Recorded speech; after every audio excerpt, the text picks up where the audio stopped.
I'm going to be honest and tell you that I can't tell Rob Moose and Alex Goose apart, and I'm not ever probably going to be able to keep them straight, having not met either. It's just Alex, the goose is on the loose. This is supposed to help me. The goose makes wild beats. He's on the loose. Okay. Rob is a string arranger and violinist, with a deep and rich emotional musical sensibility that is unparalleled. So wait, the first guy gets like a nursery rhyme, and the second guy gets like a New York Times bio. Yeah, like they're both deserving of the New York Times bio. However, Alex Goose is on the loose, and that is the producer tag that I have dubbed him with. Which and the moose and the goose have a relationship. So yes, you've reminded me of a core problem, which is on the loose rhymes with moose too. It doesn't help. So like the common predicament amongst the two, yes. For example, you can say any year that ends in 2, Columbus sailed the ocean blue. It doesn't help me remember the year that Columbus 1492 in air quotes discovered. Yeah, but it could be 1672. Columbus sailed the ocean blue. It still rhymes. It doesn't help. and it has never helped me. So often at home I'll say to Sydney, like in 1982, Columbus sailed the ocean blue. You know. So your way of breaking it down, I'm no wiser.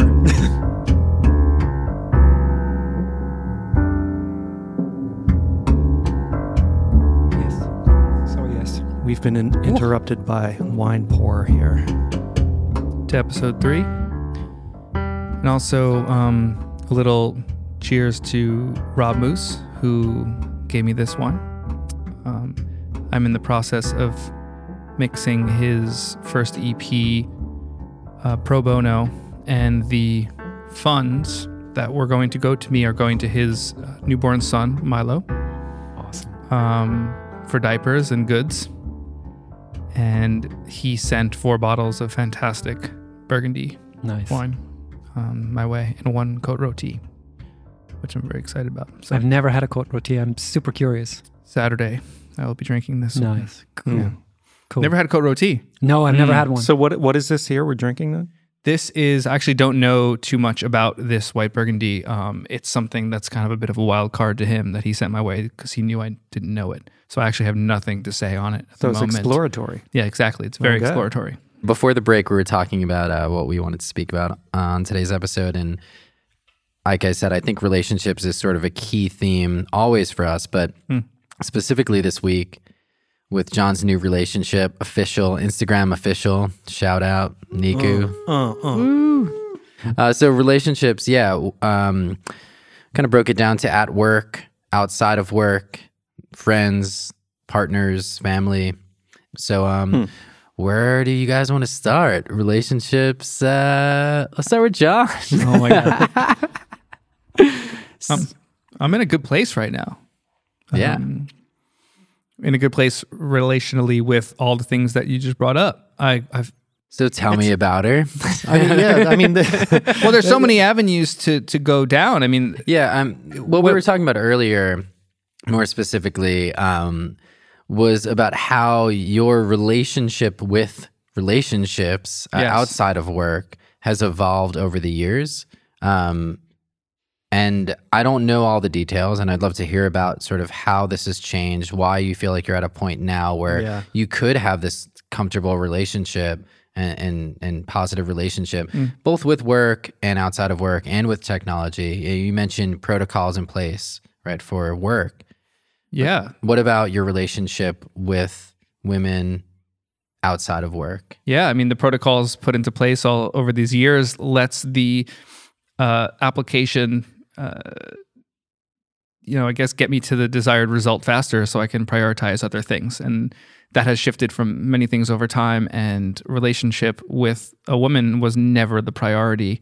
I think I always wanted it to be a priority, but I wasn't really able to do it. As much as I tried, and as many dates as I would go on a free night that Josh or Ingmar was working in the studio, or I really tried to make it work. I really wanted to. I wanted to see myself as that kind of person. And I think for most of my life, I didn't see that. And then recently, I mean, I'm sure lockdown had a big to do with this, where priorities just completely shifted. I mean, it completely shifted to two of you specifically at this table, you live in my neighborhood, Rory aside, I mean, Rory would more than be welcome at this.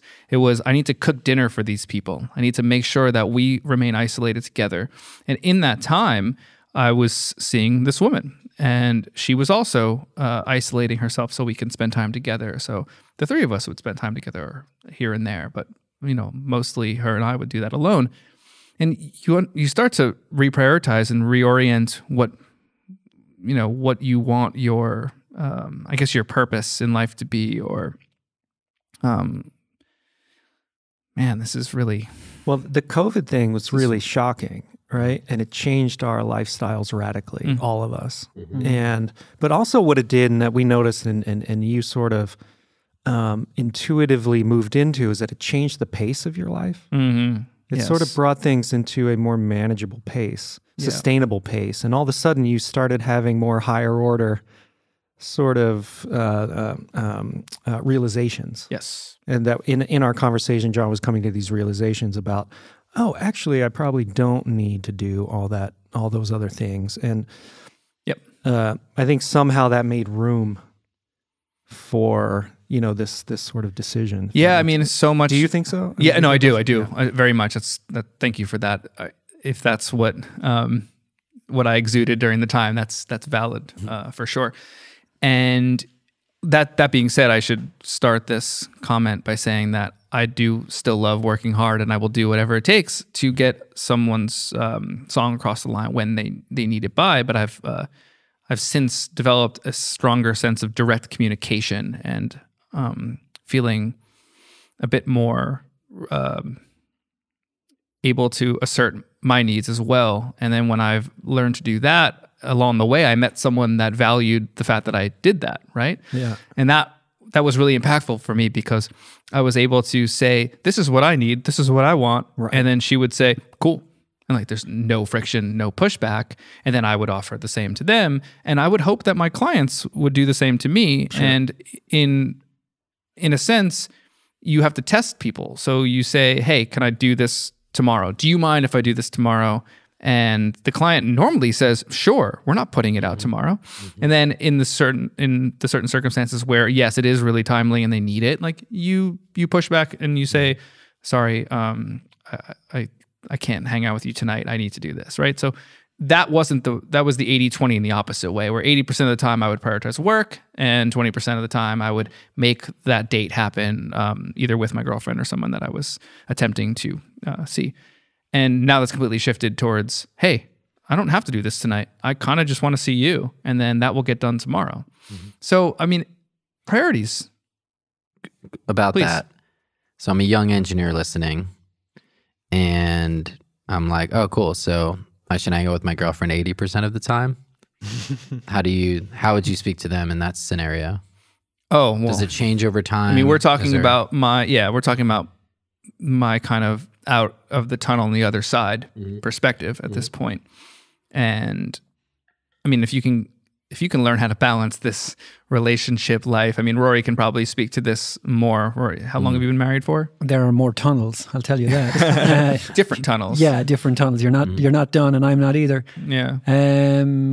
Like I think I joked one of the last times, maybe at dinner, we were talking about Nico and relationships in general, and I said I'm either the most overqualified or underqualified person at the table. The idea of talking about dating to a guy who's been, I've been married 16, 17 years and with my wife 20 years almost. Wow. So the idea of talking about dating is absurd, to me.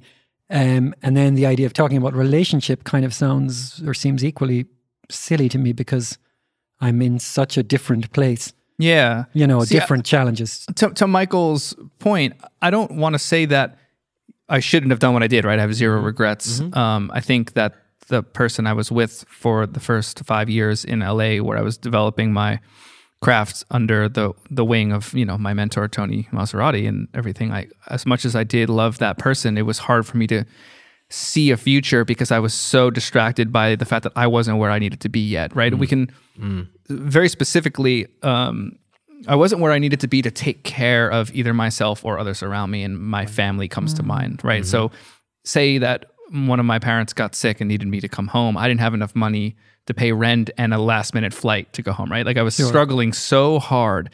So how does one prioritize somebody else in that when they can't even take care of themselves, right? That's the biggest mismatch that I think people try to push under the rug for so long, is they find themselves in someone else and they find this other half kind of conversation. I didn't believe that. I thought that I needed to know exactly who I was to do this. Now, granted, I like hanging out with people, like hanging out with women socially. That always felt like something I should have, but it didn't fulfill me enough. It didn't help me find my goal, like reorient myself around a specific goal, which was stability, the ability to be completely reliable to the people that counted on me most. And that's something that I think shifted what you're talking about in the lockdown during this pandemic. Was I quickly shifted into, I'm going to feed these people. That's a really primal response to this lockdown. I mean, y'all laugh at me, but I ordered an entire lamb, right? Like I bought a whole lamb and I put it in my freezer just in case we couldn't go anywhere in our neighborhood. Everything was locked down. Grocery stores were fucking wild. Just for an image for the audience, it wasn't an actual entire lamb that he put in the freezer, which I had initially thought it was going to be. Right. It was pieces of lamb. It was a butchered entire 55-pound lamb. Yeah. But that was a survivalist mentality of I'm gonna take care of my own.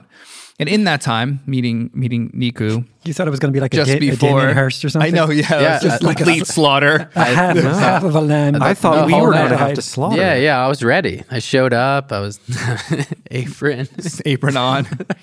You brought your own cleaver. BYOC. Oh my God. But, I had met her briefly before that, and it was a great time to kind of start a relationship in a really unique way, where there's less distractions of the outside world in order to, assess the compatibility factor, and your closest friends are around, so they're giving you feedback than we would have been, which is super interesting to me. It feels better. It's the most comfortable I've ever felt with a friend dating someone. Like I feel like I knew the like person. the relationship emerging into something official. Yeah. Instead of like, hey guys, I have a girlfriend and we've been dating for 6 months and you've never seen or heard about them. This was like, we're part of it in a way. Yeah, you definitely, absolutely. Really I think she feels similarly and has fallen in love with everyone uniquely. And But to think about myself at 24 and where I was in my career, they just didn't line up. And if you can help have them at the same time and simultaneously be cultivating both, all power to you. I'm a bit of a one-track mind human, and I'm shifting that, and it's something that I'm working towards. I think this is a deliberate attempt to combat that insecurity and allow someone in their fullest form. Because really, what do you have to lose? I mean, we all have this fear of being hurt, but like, you could get hurt in a car accident. You can get hurt in so many ways. I mean, the heart is really resilient. There's ways to. Anyway, I thought that was a part of it. I was a bit afraid as well. So it's easy to retreat to mixing records and making records, and to the homies that are collaborative. So I'm stepping out of the comfort zone, and I've fallen in love, and I'm completely thrilled with it. But that's also, your relationship to your own body has changed through meditation and by concentrating on self-care. You've sort of you have this more stable foundation from which to evaluate relationships and to participate in them. And that, the self-care, the knowing yourself, which meditation can help with, has helped with. Yeah, you're in the practice of it, so it becomes reflexive. Yeah. In like an intuition, it just happens automatically.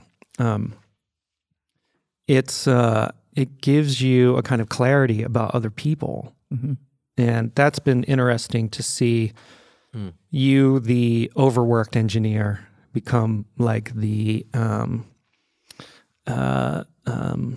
healthier, kind of more compatible with higher quality people. If that makes sense. Yeah. I haven't thought this through, but I'm still thinking it through. Yeah. It feels feels more normal. It feels more more conceivable as a long-term way of being. Right. Again, the married man at the table might want to chime in on that, but the benefits of some sort of partner along the way in this kind of cheering you on from the sidelines or right on the couch next to you or behind you seems like the way I want to exist in life, you know? And yeah, the practice, the meditation practice is huge in that. I mean, Michael and I discussed something today, just over 20 minutes of just making sure a tone wasn't perceived for the wrong reasons, right? And just a check-in, right? Yeah. I would have never done that with other girlfriends, but we're really verbal at that. Hey, when you said that, did you mean it like this or like this? Oh, this is how I meant. Okay, cool. Like I can take that and run with it because now I know this was your intention, right? That's a relationship destroying conversation potentially that was resolved in minutes. Yeah.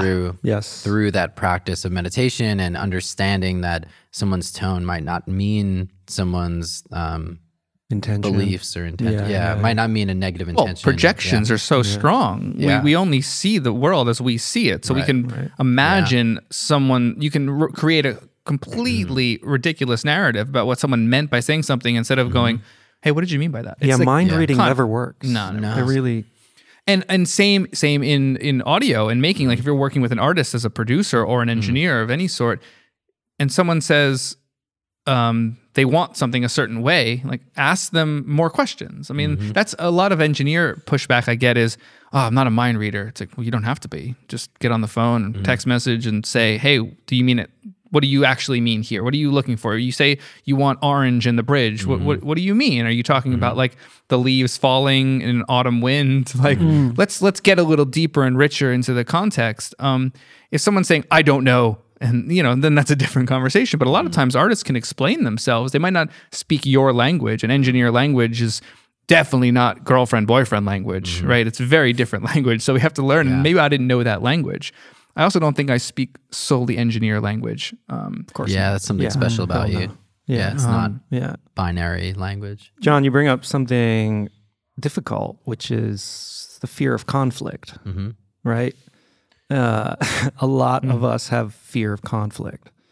It's it leads to the breakdown of relationships, right? Yeah. So if you are able to deal with your own negative emotions, right, and meditation helps with this, you sort of cope with your own negative emotions, you can then, once you know them, how you feel, and recognize your own emotional state honestly and directly, you're then able to communicate it with other people. So being afraid of conflict is made less frightening when you have a clear sort of conception of what your own experience is, and then you can communicate it to other people. So that's sort of the starting place, is the know thyself thing, which we brought up last week, which is this central branding exercise. Is just so much of what makes us, allows us to fulfill our potential, if we could speak loosely. Fulfill our potential, and realize our potential. But then you have the next step after understanding your own experience is finding how to be as direct as possible to the person you might have conflict with. So you can get to the heart of the matter without personalizing, without pointing fingers, right? To say, I felt this way in this situation. And if the other person is doing that kind of work too, they're going to look at your emotional experience and address it, right? They're not going to start defending themselves, say. They're going to take an interest in the experience you're having. And then the two people can negotiate. Yeah. But you need that foundation of understanding of your own self, and then the skills of finding the bottom line in the conflict, and then the negotiation. And I would add the words. Sometimes, certain words trigger people, and even if they're very neutral words in your mind, we were talking about the German language and how it's one word is like a whole phrase. I don't want to get too deep into language, but look it up. It's pretty cool. Every other language besides English has that. Yeah. They all have, and there's all interesting. A lot of the words that we're saying are loaded with connotations. It's problematic, trying to think of a word that might trigger someone, but it doesn't matter. Like any word could potentially trigger someone. And so having the right words to explain a shared experience, whether I sent a text to John about us being harmonious or not. That's a word that we understand, right? And so you're able to speak on a thing that you understand rather than I say a very designy word, and then he's like, well, he's going to perceive that differently, right? Yeah. And now we're less aligned. It's hard. So it's everything you said. Common ground. Yeah. And my reaction was, cool, let's talk tomorrow, coffee. Right. I get it. Like, let's just talk. Yeah, I get it, and let's do that. Yeah. So that's... But I want to take that for a second, because I think a lot about, and this works in relationships and of all sorts, I never want to be the person that calls their girlfriend or an artist that they're collaborating with crazy or say, relax. Like, there's no need to tell someone to relax. They know if they're amped up that they're not relaxed. Why do you need to tell them to relax? I think, I guess you can lead by example, and my response would be, take a deep breath. And not say that. You take a deep breath and see if they follow, take right? Take an interest in their experience. Exactly. Yeah. And instead of using words that are potentially triggers, especially with artists, I mean, we can talk about intimate relationships all we want, but we're audio makers and we're in the room with people. You want to get that maximum performance out of someone, you got to keep them comfy. And if the job calls for instilling some anxiety to get that performance too, depending on if you're, what kind of record you're doing, sure, but be really careful with your words. Words are so important. And like Spider was talking about earlier, and I mean, it's a lot of work getting to know oneself. And when you're head down in your work, it's hard to see other things. It really is. I mean, I'm so guilty of it. This is really recent. I'm 34 years old, man. I'm like 2 years into understanding what I actually want out of life. I don't even know that much. I don't think 5-year plan. Some people ask, I had a call with a financial advisor recently. He was like, what do you think about your 5-year plan? I was like, you're not the guy for me. I mean, I'm not even making that up. I'm just like, I'm not ready to answer that question. I don't know. But what I do know is I want to be a really good communicator, right? I want to be out of my comfort zone and learn how to communicate. So I want my girlfriend to call me out. I want her to say, hey, you said this, but now you're acting this way. And I want to listen, and I want to say, okay, you're probably right. And I want to do that as a mix engineer. I want the artist to say, hey, you did this, I don't like this, but this is why did you do this? Let's talk it through. Yeah. And you want to invite conversation. Yes. And I want to invite healthy conversation, not reactive conversation. I want to invite thoughtful conversation. And that's, you were going to say something? Yeah, speaking of inviting conversation, I wanted to bring Rory into this from the perspective of someone who has been in an extremely long, intimate relationship. How has that influenced your career, pros and cons, and how has it influenced your career overall? Wow. I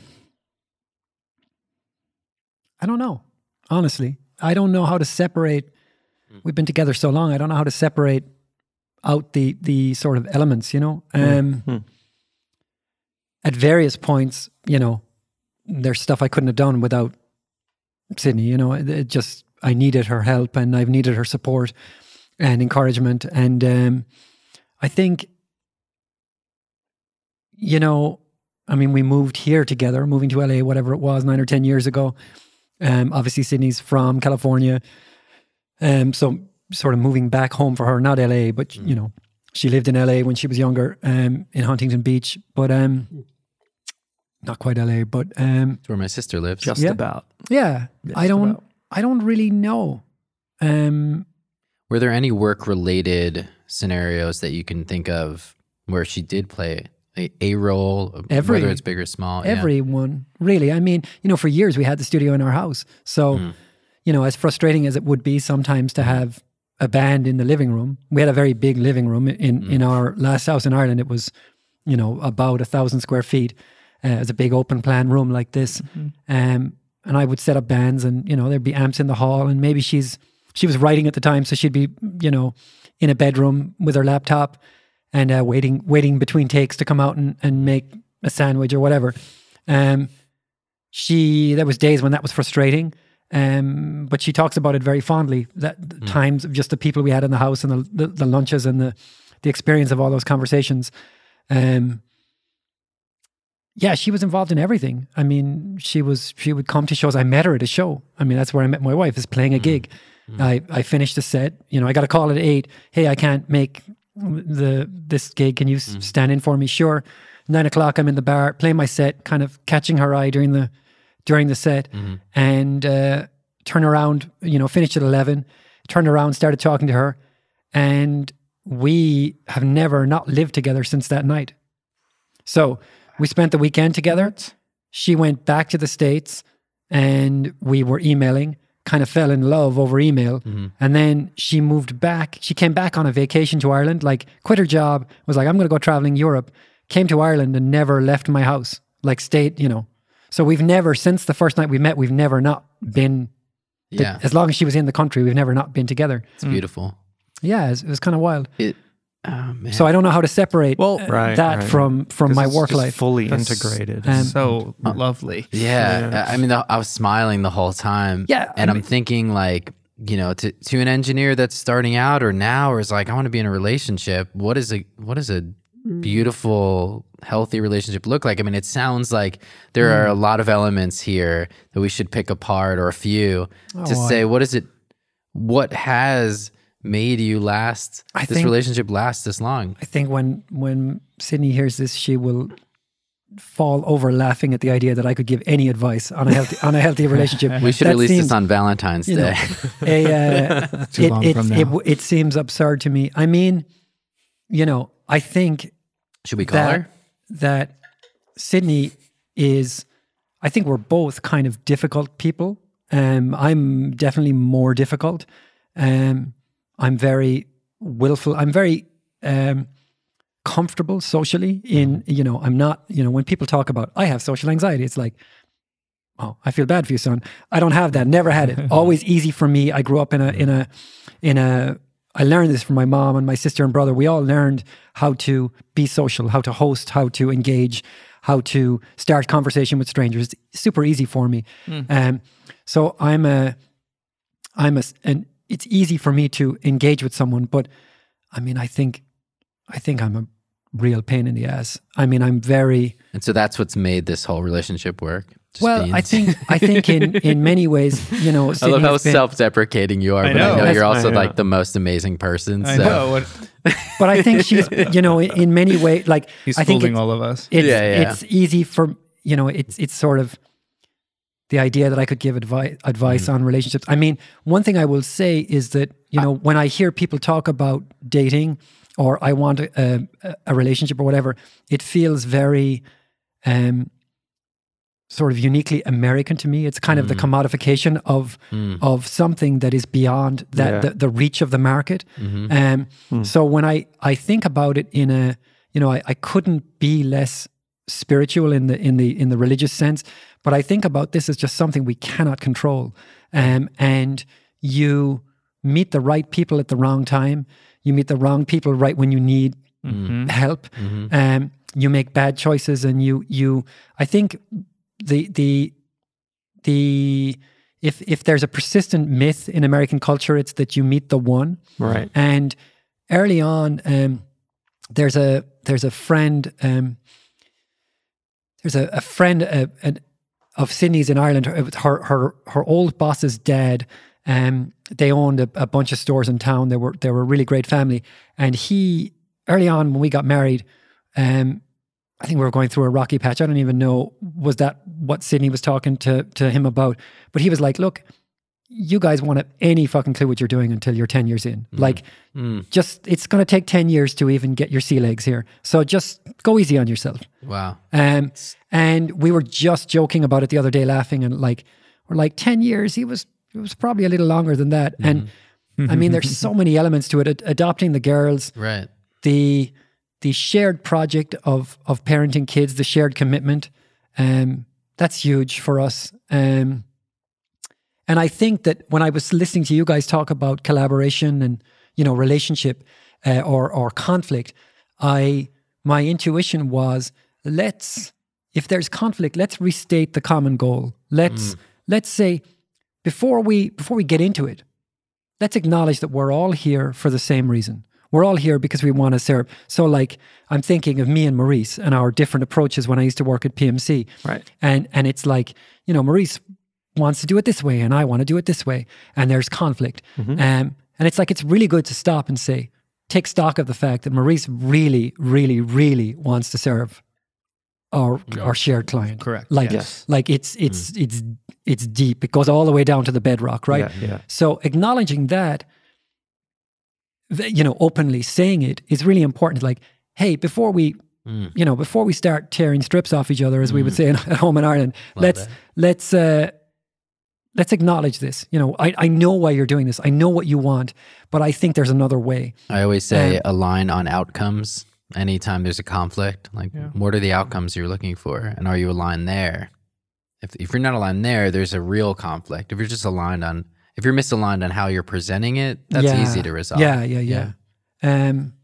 So I don't know if I've answered your question at all. I think a lot of it is. I don't think Michael's asking for you to provide advice. I think your reflections on your relationship are valuable to other people because it then gives them the sort of fodder to put.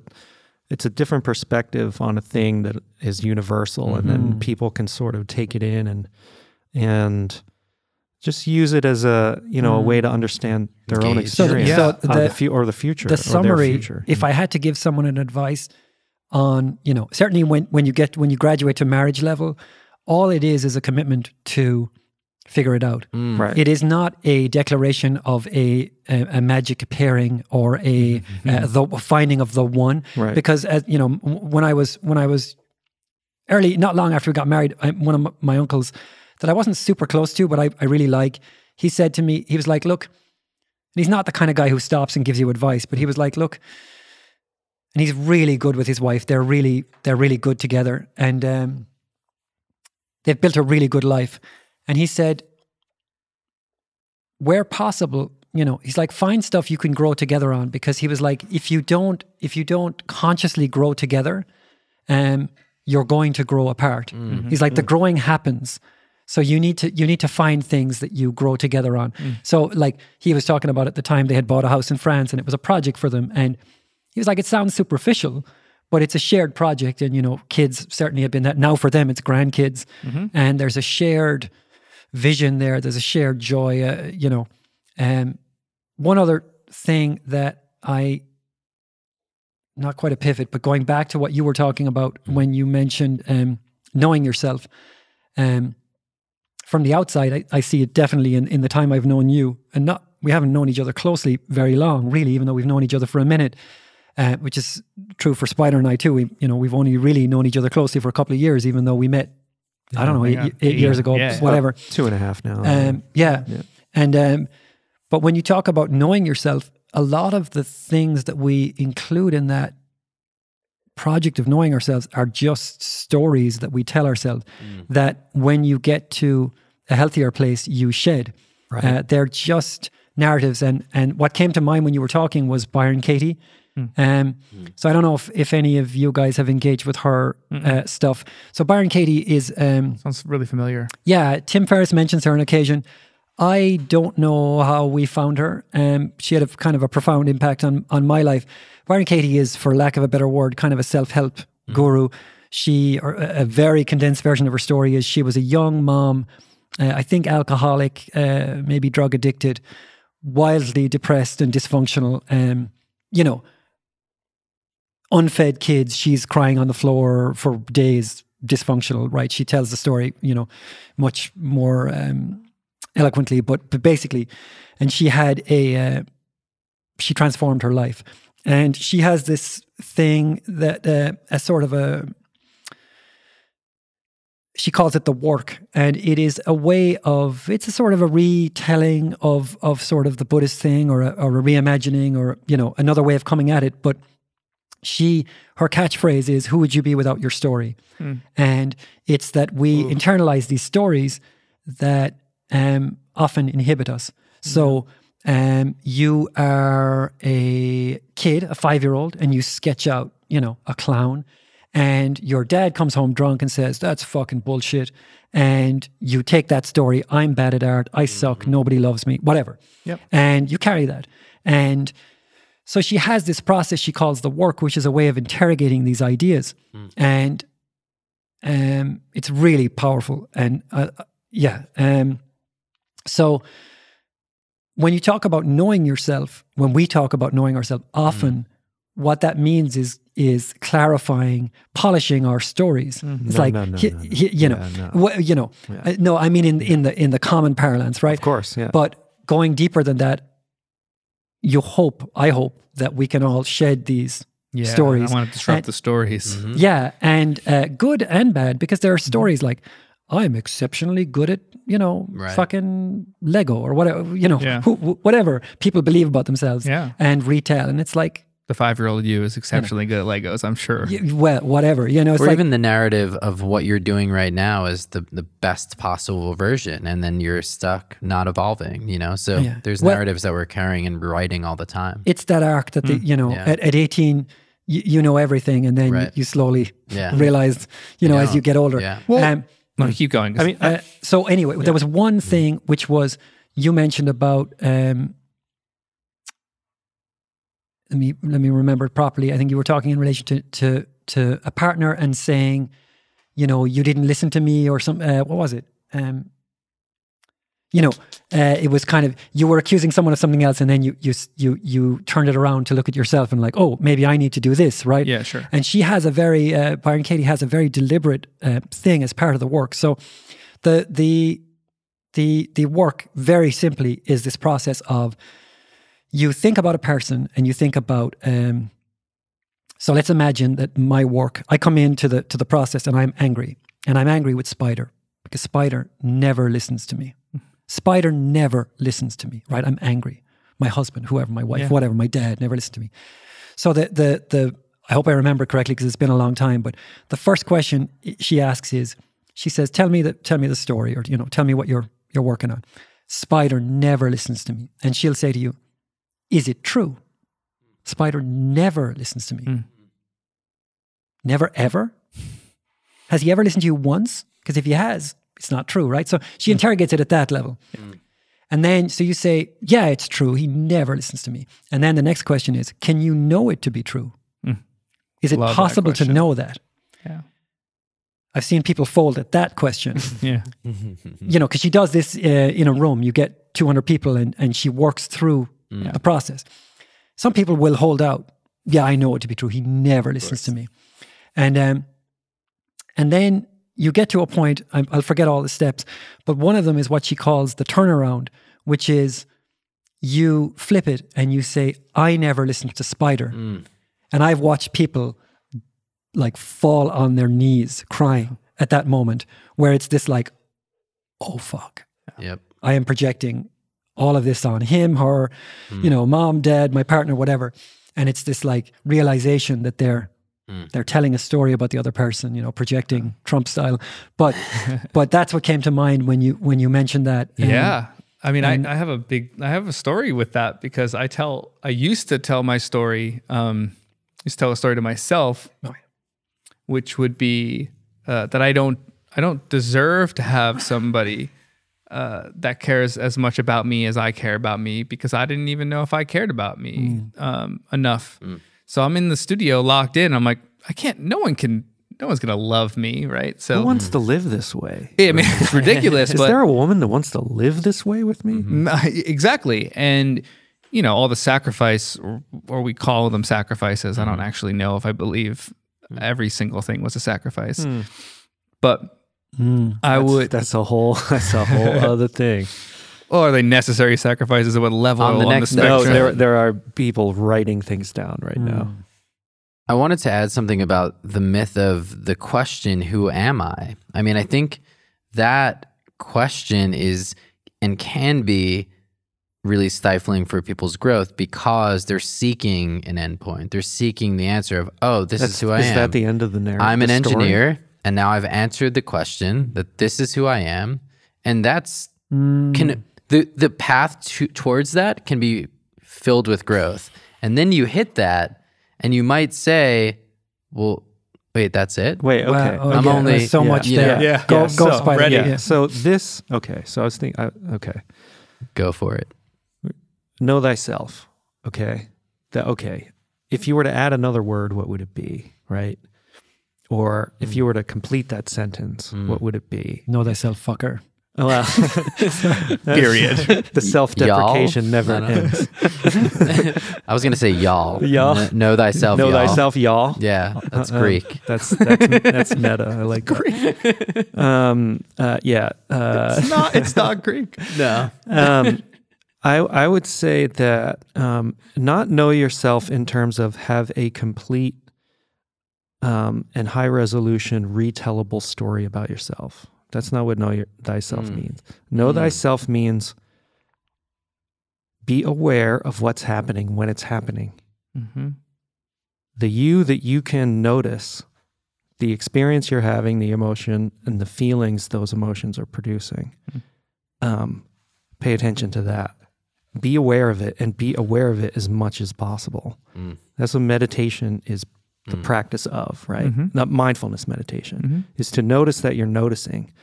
And once you remember that you are noticing, what are you noticing? That's know thyself. Yeah. And that's how you know how you're feeling when you're collaborating. Enough, you recognize the thing, the emotion, the resulting feeling, and then I can share the feeling with Michael this week when we're working together. Where 10 years ago, my reflex would have been, how do I cope with this negative emotion during the creative process to protect it from negative emotion? Yes. Right? Same. Partly because the people I was around, I didn't, let me bring it back to myself. I didn't trust the people I was around enough to share the thing when it was happening. Because I believed it would create trouble, right? So this is in the professional context of making records. Sure. Right? Let's switch it over to that. Process. Let's talk about how relationships and work intersect and what that looks like. Yeah. I mean, I think that's the focus, but it applies to all the relationships. Yeah. All the lateral ones. Yeah, I don't know. Where was I going? So you were saying that you didn't trust the people in the room. Yeah. So did you trust yourself? Right. But now, well, that's the whole point. It's like this whole trust thing, right? But now that I've done some of the work, right? The work that you're referring to from Byron Katie, that's sort of my intuition coping from when I was a kid. So that whole thing you described was like, that is my personality. That sort of interrogation. And I think the me 10 years ago would have been figuring out how to cope to protect the process. But now that I know myself better, I trust the people around me more. And I was able to, in a very small time window from the experience, be able to communicate it articulately in a way that was oriented productively. Yeah. Right? Yes. Let's give the audience the story. I mean, I'm comfortable sharing the story, and I think it's really important. So Spider and I have been working together extremely intimately for 8 to 10 hour days, twice a week, and then text messages and Instagram DMs with art. Basecamp threads. Basecamp. I mean, you know, it's 8 hour days twice a week and a lot more, and we're friends. And so it's always. And yesterday I was like, come through and let's not talk about work. And we did it about 93%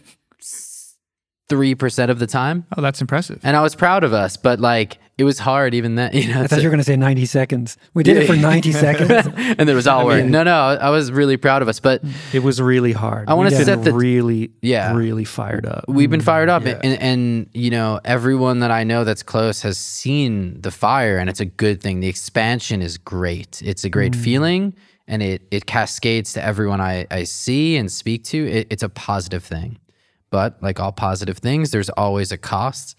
And that's sort of... If you're being authentic, there will be a rub. Yeah. There will be conflict. Yeah. Yeah. And so we're working together. We're on week 3. And we've been collaborating. And at the end of every session, I say, how are you feeling? You know, and Spider says, it was good. You know, nothing really to say. And I'm like, cool. And in my head, I'm like, I kind of feel like there's something, I don't know what it is, because we haven't worked together ever before. This is our first time working on a design project. Just feeling it in out. these quarters. I know Spider, quote unquote, know him, right? I know him as a friend, but I don't know him as a design collaborator in my apartment 8 hours a day. Very different. I don't know that. Very different. And I don't know him as a design collaborator 3 hours a day. It's different. The relationship is different because we've done 2 hours, 3 hours, right? Sure. We've never done 8. We've never done it with this focus. So we're in it. We are in it, thinking about every design decision, setting up a system for PMC of what is their brand, what is their communication strategy, what do their visuals look like. Spider is a masterful, divergent thinker about possibility, options, exploration. Can you explain what you mean when you say divergent? Yeah. So I believe creativity is sort of, the process is shaped like a diamond. There is a process in which you're going, imagine a triangle, the first top, a normal triangle, and then the second part is a triangle in reverse, like a diamond. Upside down. Diamond. It's a diamond. Yeah. It's a diamond. So the first part is diverging, right? You're starting with a really narrow idea and you're expanding and getting as much information as you possibly can. And at a certain point, you're like, okay, we've done that, and now we are converging on an idea so that the initial seed and the intention, which is the initial seed, matches the output, right? And I can get into project management and how time and space relates to it, but I won't. Call me if you want to hear about that, maybe another episode. But you're diverging, and that is where ideas are coming alive, right? We're exploring the vastness of the intention, right? How many ideas can we throw out there and try and experiment, like what we're doing with this podcast. This is month 1. We're like, what can we do? What is the possibility? Can we, do this in this format, that format, topics, no topics? We're diverging. You're mapping the territory. You're thinking about all the various meanings of a thing. The space of all possibilities. And then eventually you're trying to converge on a... Right. And so you're mapping, but you're not actually saying, here's a map, let's look at it. You're actually creating the path with a little light in front of you. Like, we went forward. Oh, there's a wall, let's go left. There's 3 paths. Let's go down all 3. Come back. It's like Zelda, right? I mean, it's you don't know the map until you've diverged. And then there's a point where we say, we've done it. We've seen it. I think we know what this cave looks like. Where do we want to go? What do we think is the best way of converging? Yeah, what's the most valuable summation of our discoveries? And best, depending on the creative project, is going to be different. If you're writing a pop song, if you're doing a design, if you're building an app, it doesn't matter. But there is a best in terms of the taste of the group, the goals of the group, whatever it is, the intention that you're trying to meet. There's an ideal form, and an ideal really means like, we believe this is the best, right? It's a hypothesis of what the ideal is. But regardless, as a group, you're agreeing, we believe the best version of this thing is this. This is exactly what we do. Beyond that, we've verified that it's the best because we've explored all. You've arguably verified it to your capabilities. In the space of creativity. What's verification? It's just the scientific process. You have a hypothesis, you run experiments, you see what's possible, and then at the end you have a finding. And you're in a way, sort of halfway, you're building the hypothesis, right? Because you're saying we've explored this and we've seen many things, and we started with a hypothesis of what to kind of explore, what cave to go in, where to kind of go through all the routes. And now we're saying, okay, like, let's decide together. Have we needed to reformulate the hypothesis? Maybe we did. Maybe we did 7 times during the divergence, but now we're converging. And so as we're converging, it's not a straight line. It's a upside down triangle. So you're starting to narrow. You're not immediately narrowing. You're saying like, okay, do we still believe this is true? Like, our hypothesis is still true until we get to that final, what is that, the fulcrum? Pinnacle? The pinnacle of the upside down triangle.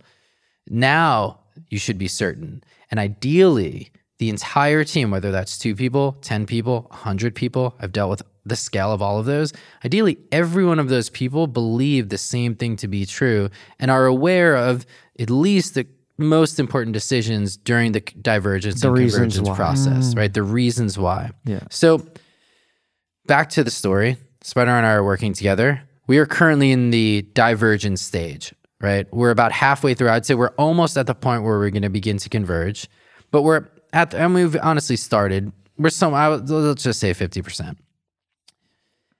And the divergence stage is fun. I mean, that's what people think art and creativity lives in, and it absolutely does. Same with convergence, but more in the divergence It's riffing, part. it's getting loose. It's riffing, and it's fun. And it's intuitional. Playful. Yeah, you have a drink, you throw an idea out. It's amazing. Now, there's a risk in divergence. That triangle, it doesn't need to be equilateral. It can go on forever. It can literally go on until the end of time. And so it takes discipline in the creative process to say, this is good enough. This is what we believe to be good or great or whatever measurement you want to deem true.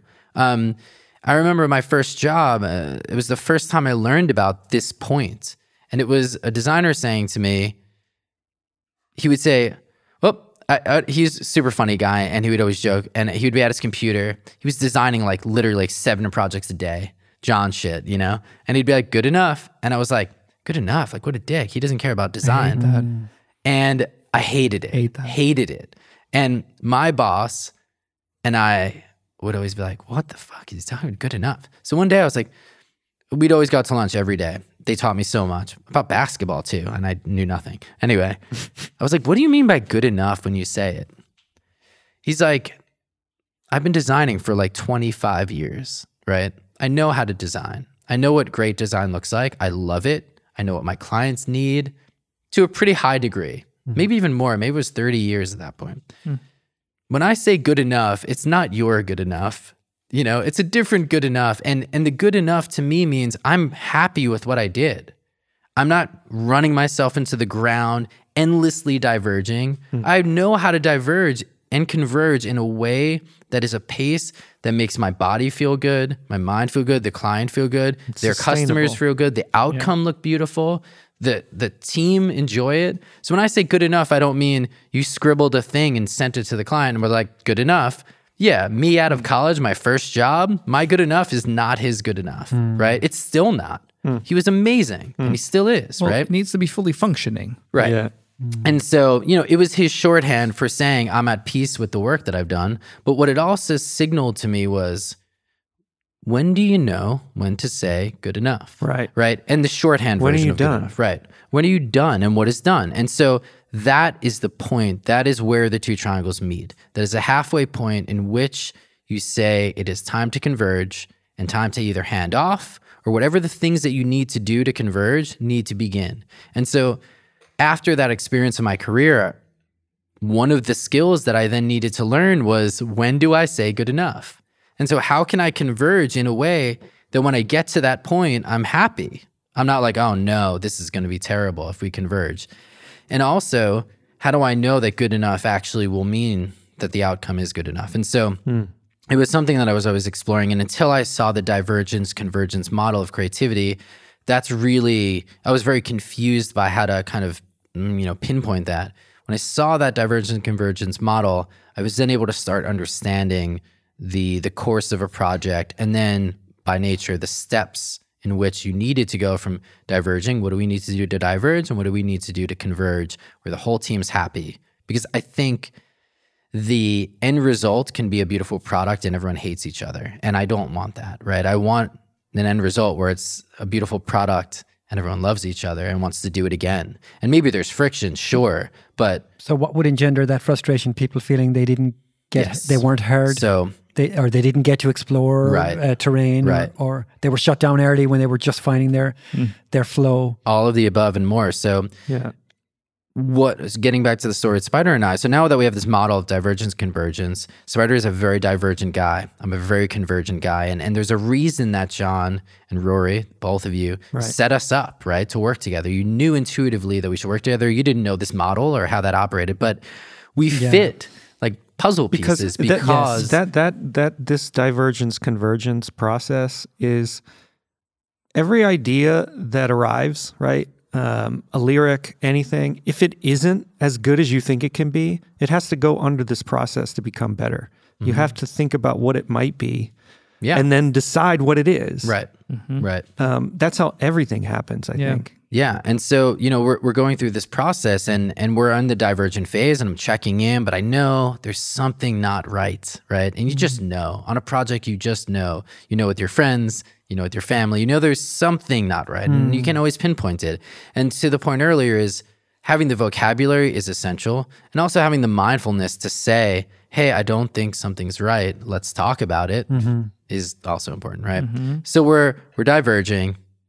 And I know, Spider, if I didn't say, hey, dude, we're halfway, we got to start converging, he'd be happy diverging all day. So working with Spider, I know, with the divergence, he's pretty good on that top triangle. So I should probably play a pretty strong role in the convergence, but I still want to contribute, right? I still want to diverge. Still jam. Yeah, exactly. Yeah. And because if I'm just sitting there blank, yes, master, I'll do anything you say, it's not going to be a fulfilling process for either of us. And when you modeled this on the whiteboard at your place, you had the convergent and divergent moments sort of stacked on top of each other. So as you move through time, you're going through. Right.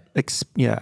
So Rory asked, you know, what point of the process can kind of go wrong, or where can there be friction? And so if you're looking at the triangle and then you're just drawing an infinite number of horizontal lines down it, at every stage of divergence and convergence, there is areas of friction. And it could be anything. It could be you get a phone call and now you're preoccupied. Or it could be miscommunication or any relationship issue that's making the divergence diverge too much or too little. Or just making it suck. Right? If, for example, me not contributing to the divergence would make it suck. Yes. Because overall, the project's diverging regardless of whether I'm contributing to it or not. Or unnecessary time pressure. Like we gotta get all these ideas done. That's by like lunch. The height of the triangle, right? It's like if I said, dude, we have one day to do a website redesign, all of the Instagram content, 15 different apps, it's probably not realistic. It's going to cause tension naturally. But I gave us a lot of time. We have a whole month to do this project. It's padded. I knew we wanted to diverge. Now, when we're thinking about the tension, we sat down. Were we eating meatballs, I think? Is that our meatball You invited dinner? me over for meatballs to not work. Yeah. And to not work. Amazing. And I wanted to play him the new record that I'm working on. Again, knowing good enough, I listened to it and I said, I think it's ready to be shown to people. And I had that realization that day. And I was like, oh, wait a minute. Maybe this is part of the problem. Maybe like I haven't explained to Spider this model and it would help him where we're at in the project. And maybe there's something with the divergence that we haven't ironed out. And so we sat over a nice meatball dinner and we talked about it. And what we realized was Spider's perspective of the divergence and what our relationship looked like while diverging wasn't aligned with mine. And where we were at in the divergence convergence process wasn't aligned. Right. And what was amazing is, yes, we were charged up. We were emotionally charged by this situation. Whatever emotion it is, it's irrelevant because it was distorting us getting to that point earlier. And then we did. And we were chill and we were like eating meatballs and we're talking about this. And luckily we had the whiteboard and I drew out this model. And I think, to bring it back to work, to bring it back to relationships, to bring it back to how to be better at what we're doing is like, we were able to look at a model objectively and say, where are we, right? Where are we at, which helped. On the map. And what is causing, if we know that we're 50% of the way through the divergence convergence triangle, what is felt friction as we were exploring, right? And we identified it. Yeah. And we can talk about it. It's not really that big of a deal. I think it's kind of interesting. Yeah, sure. Yeah, because a music design metaphor, which is kind of cool. It is in a way. So Michael is among other things, design manager.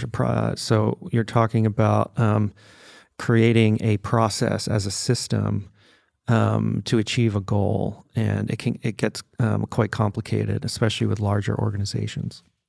And so he is leading me through a process that I've never been through before. And I'm not the typical design collaborator because I've been making records my whole life, and I've only done design because I needed CD covers or tape cassette covers for the music I was making. Like I just it was the impetus for me to just get my hands dirty with images. But I have no design background. And I've never been paid for it before. So I'm coming at this with different intuitions that apply to the record making process. So when Michael and I sit, my body and I'm used to sitting with people making records. So that means there's somebody at a computer and things are going in there. And once they're in there, they tend to stay that way. So that when you go home and you're thinking about it and you're listening, when you come back, it's the same way it was before. And you build on it. Yeah. And that has arrived at a sort of emotional consensus between the two people in the room, right? And when you and your collaborator in the studio feel the thing, that is the thing, and you protect it. You back it up 3 times. You don't let anything fuck with that. That's what you're there for. Yes. To capture that. And Rory, you call it whale watching.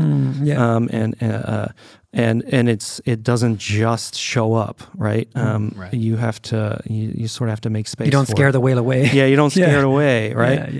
And so I have a emotional expectation that as I build an emotional attachment and relationship to the intellectual work that I'm protecting, that it cannot change. However, Michael is building a design system, an architecture, which could be explained in a kind of wireframe diagram or a mind map or something, right? That's what he's working on. And the art and the stuff that we're jamming on is just sort of like testing out various components of the design system. He's not attached to it. He's like, yeah, that was kind of cool. I'll archive it on this other page. And so now imagine I'm a record producer and I show up to the session the next day and the fucking art is different. Or the vocals are all gone. Right. To keep where'd the second verse go? You don't need that anymore? Yeah, like the like what? Like you're firing the engineer. I mean, you're nuts. You know what I mean? Yeah. I mean, you're like, what are you doing? Yeah. Right. So I have this sort of visceral reaction that's happening the first day. I'm like, okay, this is a new process. I don't, all right. It's on another page. That's cool. But now I don't have my moorings I'm centered in the art that I left in my thinking and my orientation to what we're doing that day. And then now it's a new font and it's a new, and so I'm lost. And so I just said it very plainly that I have this emotional attachment to the art, and we just talked it through. Right? Here's the thing. I mean, that's the thing. We didn't initially just talk it through. The first day he said that, I said, "Oh yeah, cool, man. I'll just walk you through it every day that you show up." Yeah. And I was like, in my head, I'm like, I resolved it. Yeah. And I knew that I didn't. And I will admit, I see a therapist, and I love it, and I think everyone should. And in therapy, I was like, I feel like I didn't resolve it. There's a part of me that didn't. And I was like, I just want to spend this whole session like figuring it out because I want to talk to him and resolve it. I want this relationship to be as great as it can be, right? I need to find the words. I need to find how I'm thinking about it, right? And I was just like, oh yeah, I'll walk you through it every time. That was initially what I said. And he was like, yeah, but that's not really what I'm looking for. And I was like, it's the only answer I have in my head right now. So that's all I can really provide. That was initially. Meatball Day is the next day. So, is this National Meatball Day? National Meatball Day. Okay, cool. It was fucking good ass Meatball Day. International Meatball Day. International. Yeah, bring him here one day. It's transcontinental. Yeah. International Meatball Day. But anyway, I knew I didn't resolve it by just checking in with him and saying, hey, I changed a bunch of shit. Cool, right? Let's go. Let's keep working, right? If his head is not in the right place. If I'm investing, right, in that emotional relationship with the art, I'm going to do that every day, right? So start over that's not just to put a point on where we're at in the story.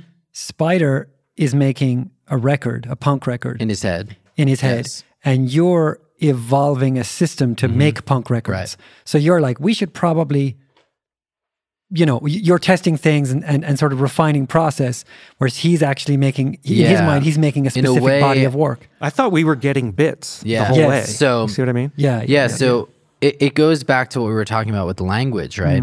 In his head, he was making a punk record, and I was making a guitar string, and I was making a guitar pick and a guitar that would be played on that punk record. Yes, yeah. And so he was coming in and I'm like, yeah, dude, like the neck didn't make sense upside down. And I moved it. And he's like, the record track 3 is now track 7 and there's no vocal. And I'm like, wait, why are we not saying the same thing? Because we weren't speaking with those metaphors. Initially, I was like design language, and he's in his head production language, and we're not even communicating that that's the language we're speaking. Until finally I was like, somehow you said something about production, and I was like, okay, let's use a metaphor. And I love metaphors because metaphors solve so much because it allows you to get on the same page if you agree on the metaphor and extend that, right? Right. So he says, we're producing a record. I was like, oh no, we're not producing a record. And it was like, okay, I think we're onto something now. The standards manual is a book. So we're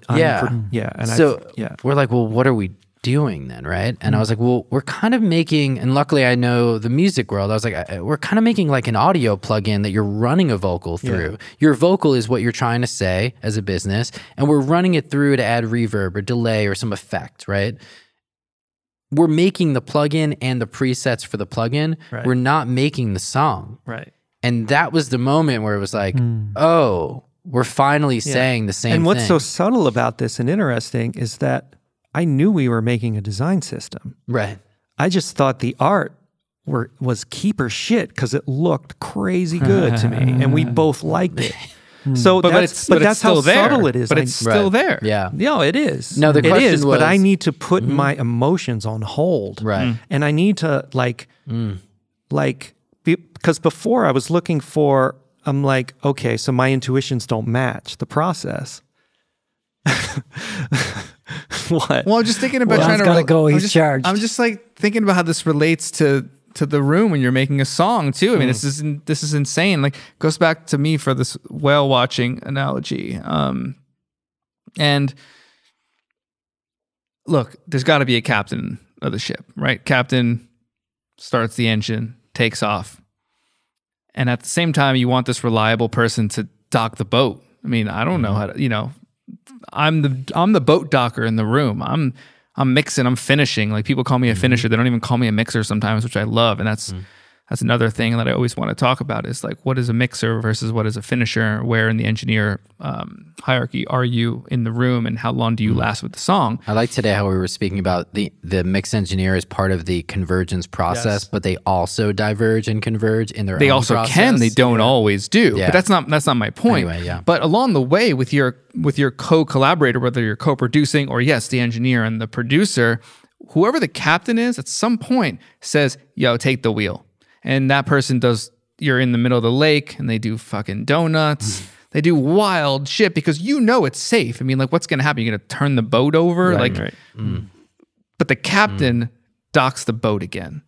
And I think about the converger and that relationship to the art, to the design, to the product, whatever it is, they're the finisher. If it doesn't get made, no one hears it. It impacts nobody.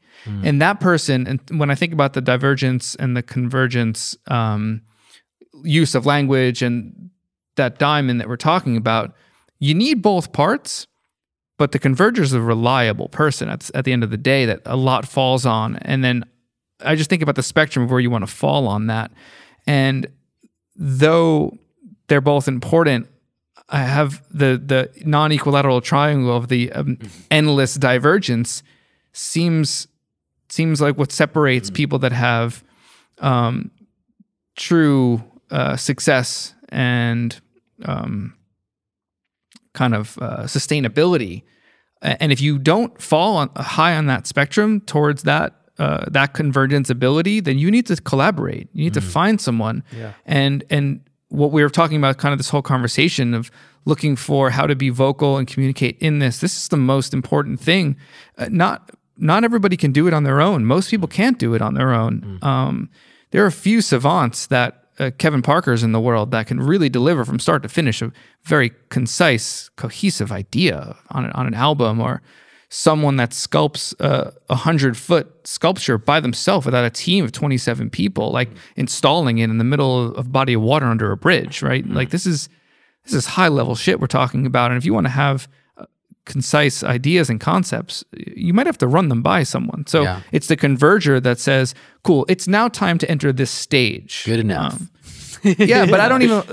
Well, I've had good enough to start converging. Exactly. Yeah. Exactly. I've been in countless co-writing and co-producing situations with all different people, but I did have a long time partner for like four years or so, and we were not very good at communication. I wasn't good at communicating with my ex-girlfriend. Wasn't good at communicating my needs with him, and he always wanted to keep trying out endless things, and I'd always be like, no. We had a demo that first day that the artist liked, the manager liked, my girlfriend liked, all these people liked. Why are we fucking changing this?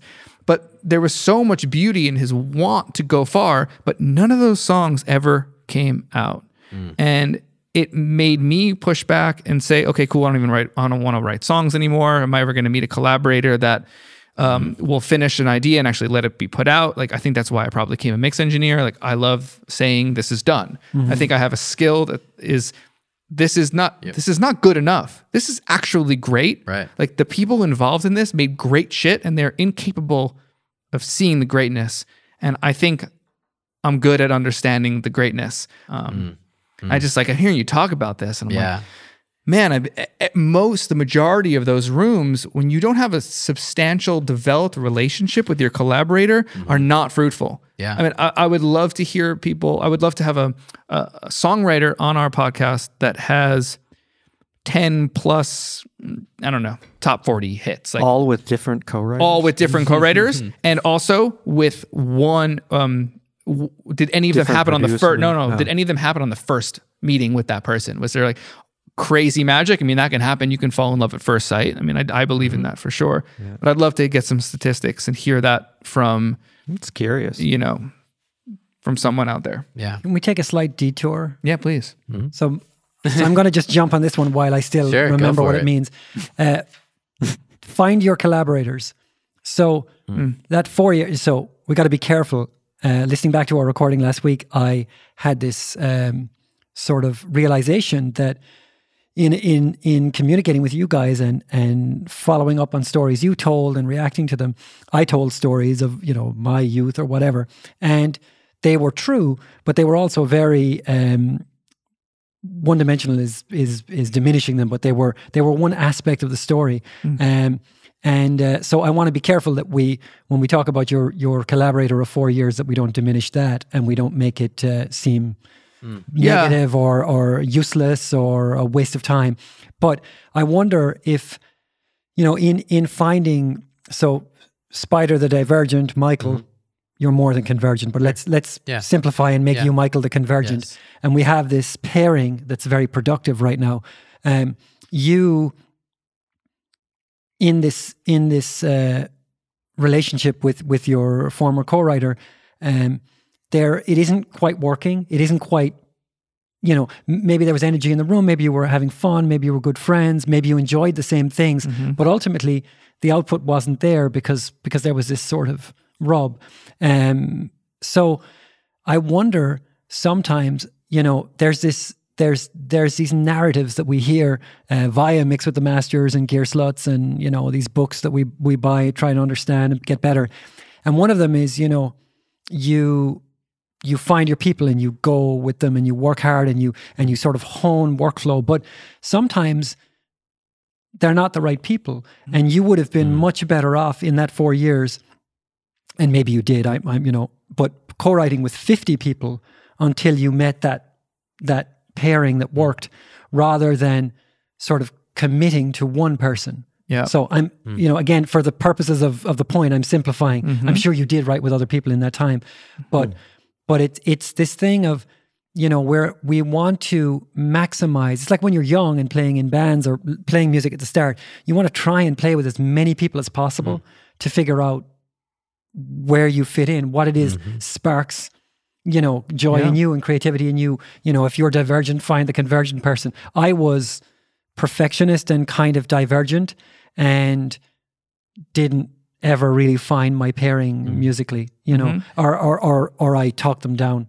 But so this is a specific, again, another narrative we tell ourselves. Like Spider said earlier, he's trying to learn how to cope in the room so he doesn't disrupt the creative flow, right? Like I always want to bring the best out of people. So if it meant muting myself in those rooms, I would do that, right? That's super important to note, is that it was actually like a toxic relationship, right? I couldn't even vocalize my own position. I couldn't put my foot down and say, no, this is tight. Like, this is actually great, because maybe I wasn't allowed to let that be known because I want someone else to flourish. I always want the other person to flourish. So it wasn't until recently that I even thought that I was deserving of flourishing, like I announced earlier with the relationship. So this is clearly a pattern that needed to be dissected and understood. I don't want to cause friction, but sometimes friction needs to be caused. Yes. You have to pick the right time to cause it. Like, you did it over meatballs, right? Because this is a non-work time. Right? Most of the time I was thinking about your divergent conversation going into this design work is in a music space, in a music creation space, you actually want to get the divergence out of the way. You want to go get coffee with this person or lunch and say, oh, I'm thinking like, this artist sounds like this. She usually does this. So like, let's give her a record that's kind of gives this feel. Like I haven't heard her do that. So, you're already kind of diverging on the creative possibilities at lunch. You're not doing that in the room. When you're in the room, it should just flow. It should be free. All the friction should be out of it. So you don't even want to, the moment you disagree with something that person's doing, making you micro edit a guitar that felt loose, but it felt good loose. And that it felt good loose, but you're like, oh, we might as well try it. Maybe it's better. Like the argument is, yeah, but you haven't tried this yet, like in the room. And you're like, oh, you didn't diverge. And then it's divergence. And then they're frustrated. Yeah. Right. Yeah. But that's, I can count 100,000 times where that got in the way of the artist on the couch trying to write a melody because we're micro editing a guitar that already felt good that they could have sang We'll get to it later. I have two perfect examples of this. One with Spider and I, one with my relationship with myself and my album that I'm working on. I'll start with the album. Working on this album, 11, 12 songs or something. There's some guitars, some out of tune parts, and like it sounds cool except ones that are obviously out of tune. And in my head, I'm like, I need to re-record every guitar I've tracked. It would take me days, and there's really no reason. They sound actually dope. I'm gonna probably re-record a little thing out of tune here and there, of course, but in my head the whole time, I'm like, I need to re-record I need to do it all over. And I'm like, whoa. Remember good enough? I'll change it to great enough. I'm really happy every time I listen. Yes, I'm like taken back when the bass note is the wrong note, of course, change it. But I had to stop myself from saying, no, diverge again and just re-record everything, and which really means re-explore and try this thing all over again when it's working. So knowing that is an amazing skill. I also want to talk about convergence too, and where that can go wrong after this. But the other example is Spider and I are working. This is really great when we're diverging. It's sort of this like micro convergence as we're working. Is like he's spitting out all these ideas, and I'm like, cool, let's pause here. We captured it. Let's move to the next thing that we need to do. And it's a friction, right? It's like, whoa, let's pause, but it's like a good friction because we know like we harness the energy that we needed. I'm relying on Michael to keep the thing moving forward. Yeah. So I just go until he reins me in. And that's, I'm comfortable with that. I'm relying on him for that. And to me, that speaks a lot about expectations of the relationship. It's something we didn't really speak about, but this idea of what are your expectations going in? Does Spider see me as an engineer, an engineer metaphor, or an artist metaphor that he's producing? Does he see me as a co-producer? Does he see me as we're both software engineers building a plugin? Like, what does he actually see our relationship as, and what do I see my relationship with him as? Because that also is now going to lay the foundation, and this is for anyone in any room. What is this dynamic? Have you spoken about it? Hey, I'm a singer, songwriter, I can play guitar, and I know this producer can too. I'm expecting to bring my guitar in, or I'm quiet and I'm just providing vocal. Like can be useful and effective and important to communicate. Well, where do we draw the line? So there's an inherent sort of not contradiction, but a challenge here for younger engineers, in that we're saying, you need to find the complement to who you are before you really know who you are. Well, it's both happening at the same time. Same time. And then be aware that who you are is a story you're telling yourself that you can and will shed. Probably many times over. And then I was, you know, conscious earlier in our conversation where we will often sort of counsel younger producers, engineers, mastering people that we meet that, you know, even if I'm really poor at it myself, that you need to project into the world some sense of who you are so that people understand what it is they're engaging with or what you offer. Even when privately you may be exploring lots of new terrain and trying to figure out and grow beyond that. So it's like, you know. It's almost like your life isn't one divergent, convergent diamond. Like John's diverging on cooking, but he's also converging on being a masterful mix engineer. And you're allowed to do these two things at once. And infinite number of diamonds of different parts of your life. You know what I mean? To the degree of stress. But if I didn't converge on a good plate for y'all to eat, you'd never come back for dinner again. Sure. And that's what I was defining as like a micro. That's like the fractal nature if of it. you were in the kitchen and then we're like, there's so many ingredients. Let me just look at every ingredient. And then we're like, dude, it's like 11 p.m. We're hungry. How many types of dried lime do I have? But you're diverging in terms of how can I explore the terrain of food, right? And it's a thread that you're comfortable leaving open. And then you're like, I want to make a cookbook and do these things. So there's a convergence at some point, right? Yeah. Well, so go ahead. No, I just have this another kind of team perspective on this and understanding and going back to Spider with Know Thyself. Every part of the team is equally as important, right? A string quartet comes to mind, where there's definitely a feud between the first violin and the second violinist, right? The first violinist gets the melody, gets the solos. They're the outstanding voice. They're the Adele. They're singing that beautiful melody, and the second violin is kind of glue from the cello line that is so rich and fundamental and foundational, and you need that second violinist, but the second violinist always wants to be, and they're always kind of, can we alternate on songs, can we do this, can I take are we stereotyping second violinists right now? Well, no, but I mean, you can think about that role as easily thought not good enough because it's the supportive role, right. And if you don't view yourself as an integral part, I mean, a string quartet, from what I've heard, is the epitome of the composer's courage to create a piece of music. Each have to play with full intent, and there's no one next to them that can to hide behind. To hide behind, and it's brave. Their best pieces are there. So you have to instill the best players for those roles, and you might be the best second violinist. You don't have that natural expression maybe to play those the sensitive melodies. And I mean, I'm a mix engineer. I'm an engineer, but I'm a mix engineer, and that is my role, right? I am not pretending like I'm the artist, I'm the singer. Can I dabble into that cello foundational producer role of making sure that all that richness is being held up? Like that's an important role too. Yes, I can dabble, but I'm not the best at that. But I know I am one of the best of a mix engineer. I'm not the best, there's no such thing, but I'm my best at all times. And I own that role. So thinking about convergence is owning that position and being so aware that you are the best at that and someone else is that, and being okay with it and saying, I don't need to sing. Yeah.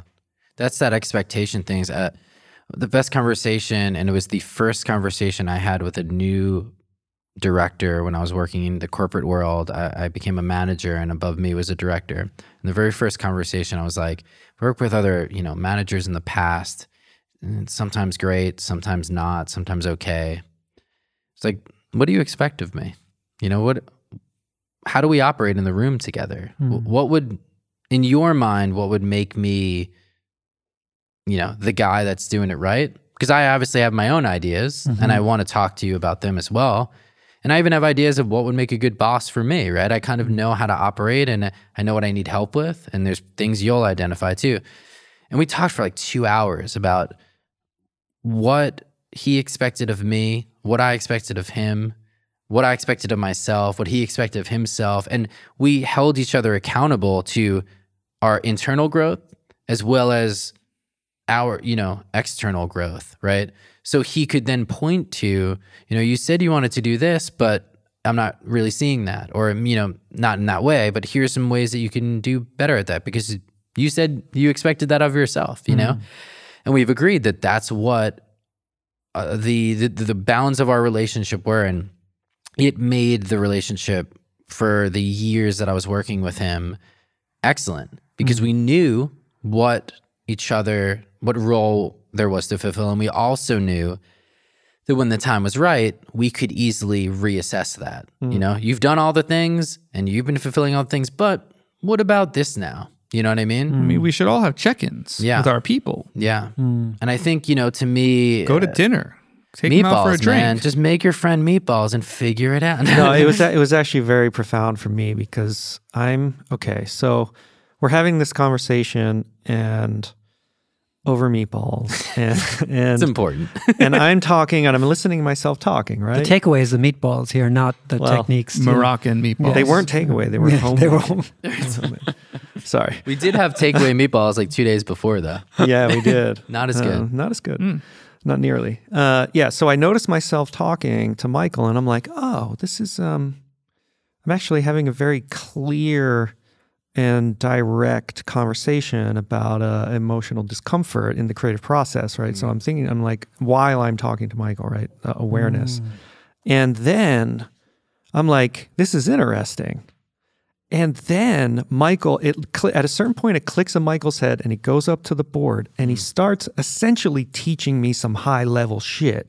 About divergence. About creativity. And actually what I've been participating in my entire career and life, because it's a deeper thing than that. But, and now I have a way of articulating my work. Like we have a common understanding of something, but that is a thing I didn't understand before. So I learned, and I wouldn't have learned a really powerful concept and series of concepts as we kind of jammed on, right? I unlocked lessons for myself by being willing to engage in productive conflict. Yeah. And there's this I don't know where this comes from, but it's a quote that says intimacy, Dan Siegel, Mindsight Institute, mindfulness guy at UCLA. He's written some great books. Intimacy is the price, conflict is the price of intimacy. Right. Yes. Right. So if you're going to be authentic with a partner or a group of partners, you are going to have it's going to rub at some point. And the more authentic you are about the rub and the more productive you are in the framing of that conversation, that's how you earn the intimacy. Yeah. And the intimacy just isn't the privilege of being close to somebody. It's all you gain. It's all you gain in terms of, calm and health and, all the things that come with it. Well, and learning, you just unlock so much. I just wrote down conflict is the key That's how you to maintain growth. I mean, Yes. it's the key growth opportunity, right?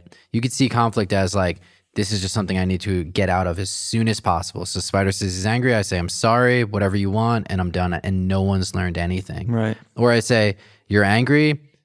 I'm upset that you're angry. Let's take our emotions out of it. Let's talk about what you think you're angry about, and let's figure it out. And now we have the next project. There are so many words in our vocabulary together, a shared vocabulary that are allowing us to make an even better version of what we're doing now, right? And it was only from saying the conflict is just our limbic system, that's emotions. Yeah. It's just that firing off together, and then we're like, all right, cool. We get that. We know how to meditate. Yeah, that's energy in the body. Yeah, there's energy in the body. Let's ignore that. There's a project in front of us. That's the thing we need to talk about. And that's the value also of occupation, because it takes the focus, right? And it gives you the thing to conform to in a way. Yeah. That's the commitment piece. it's gives shape to that moment. There was two things I wanted to talk about in terms of the convergence, divergence, diamond. The convergence part, we talked about divergence and how it's great. Obviously, you want to explore and the problems there. We didn't really talk about the problems of convergence and being a convergent person. I would say a convergent-led person. I do believe I am divergent. There are times where there are intense periods of convergence, right? And that's also bad, where I'm with someone, and it's something I've learned over the years. I've been with many hyper-divergent people. They almost find you naturally. They know, oh, this guy converges. And there's times where I'm like, oh, I'm choking someone out. You know, I'm strangling their creativity because I'm like, all right, let's get it done. Let's get it done. This is the thing. You know, over time, the more I kind of saw how long projects would take and got comfortable there and matured in my discipline, I was like, all right, well, this project isn't going to take a week. And if I say a week, I'm forced to constrain the project and therefore limit the creativity and what would be great, you know? And instead saying, yeah, we need room. We need to bake in room. And look, if I say it's going to take a month and really it might have taken only 3 weeks and we have this extra week and we spent half of the week diverging and the other half we saved for the end to converge, great. We had an extra week, more time to foster the relationship, better communication, maybe only that extra, you know, padding that I estimated wrong, didn't do that much difference, but it gave us in the beginning and halfway through the project, the mindset that we have the time. We don't need to converge right now, you know? And so that's how I kind of got out of that rut of the negative side of convergence, which is like, it's got to get done right now. We don't have any time, you know? Yes. Especially early on. And so that's part one of that. So there's problems on both ends and there's benefits to both. They need each other. Like any good relationship, they're supportive of each other. Then I started thinking, well, how does this like model evolve over your career? And I was like, well, it could start either way. You could be a hyperdivergent or convergent person, so you could start on either side. But for me, it started with like, how do I get the project done? I was a designer. I was like 14, 15 years old. People would say, I need a logo. I'm like, all right, let me just make the thing. And like whatever I put into Photoshop, I'd find a cool font with like icons in it and a bird and then like the band's name and make it whatever fashionable color it was at the time. Send it off. They didn't know any better. Sick. It's done. It's converged. I'm happy. And I got really good at that. I knew how to send off files and save them and do the thing, right?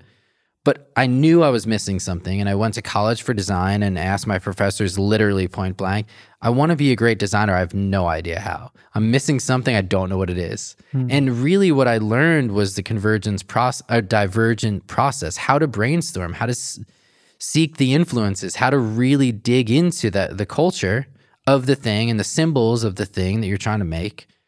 So then I could turn on my convergent brain and be like, all right, cool, did what I wanted to do. I think that's quote unquote good enough. Shout out to John who taught me that, not this John, different John. And started to hone that, right? But it was still immature. It was imbalanced. I would converge more than diverge or vice versa, or projects wouldn't get done because I would just converge and stop. Diverge and just stop. And then the third level of maturity in my career was realizing that this shape needs to be balanced and also flexible to the people I'm around, the project, the amount of time it's going to take, and like, yeah, I'll say those, right? And so crafting that, if I'm independent and the project's a really low budget and there's, you know, hey, can you make this poster for $300? Like, okay, I'm not going to spend 2 months doing it. And I'm not going to explore every poster in history. I'm going to say, what do you need? You know, let's talk about some influences. Let's do the best version of it. But I have tons of other work I need to do. So I'm going to diverge enough and I'm going to converge enough. And the meeting structure and the tone and the cadence of that project is going to feel a little different, professional, respectful, but it's going to feel different than we're spending 2 days a week, hours and hours. We're chilling, we're relaxed, we're comfortable. That's because I knew it was architected in. You know, we had the time, we had the space. So I think thinking about your own careers and how that might grow is like, maybe you're hyper divergent right now. Try to develop that convergent part. Don't find someone only to have you supplement Why initially. Not? Why not? For the modeling, Why not? Well, I think because...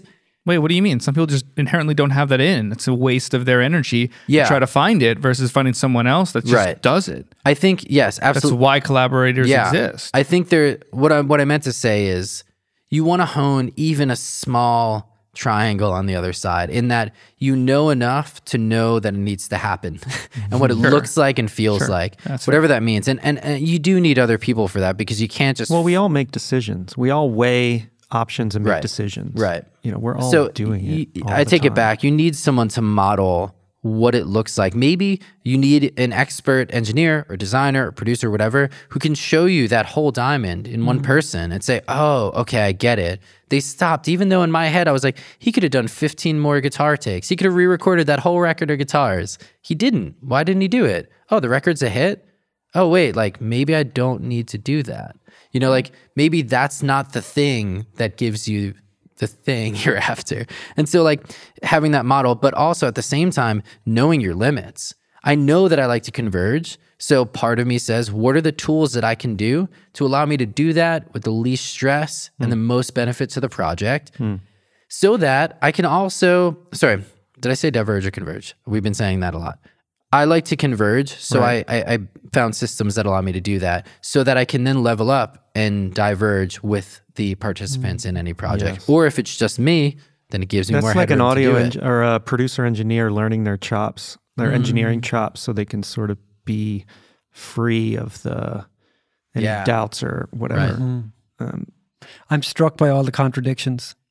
Yeah, that's life, right? Let's talk about it. It's really intense. I'm sitting back listening more probably than usual, and I'm thinking of my kid, my 8-year-old, when she gets emotional and sort of has a meltdown, she'll often tell me that I'm giving her conflicting advice. So I tell her, she's the older of the two kids, and I say, listen, you need to lead by example. Whatever you do, however you act, your sister's going to copy you. And then I tell her, a breath later, you need to collaborate. You need to cooperate with your sister.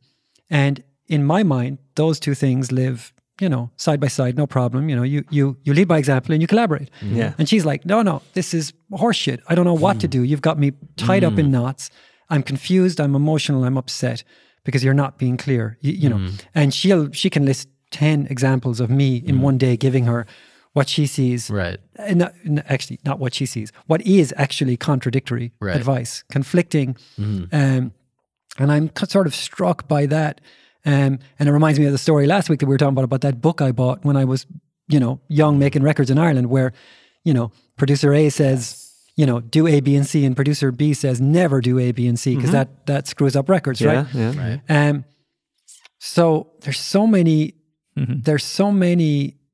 different ways of doing this. Yeah. And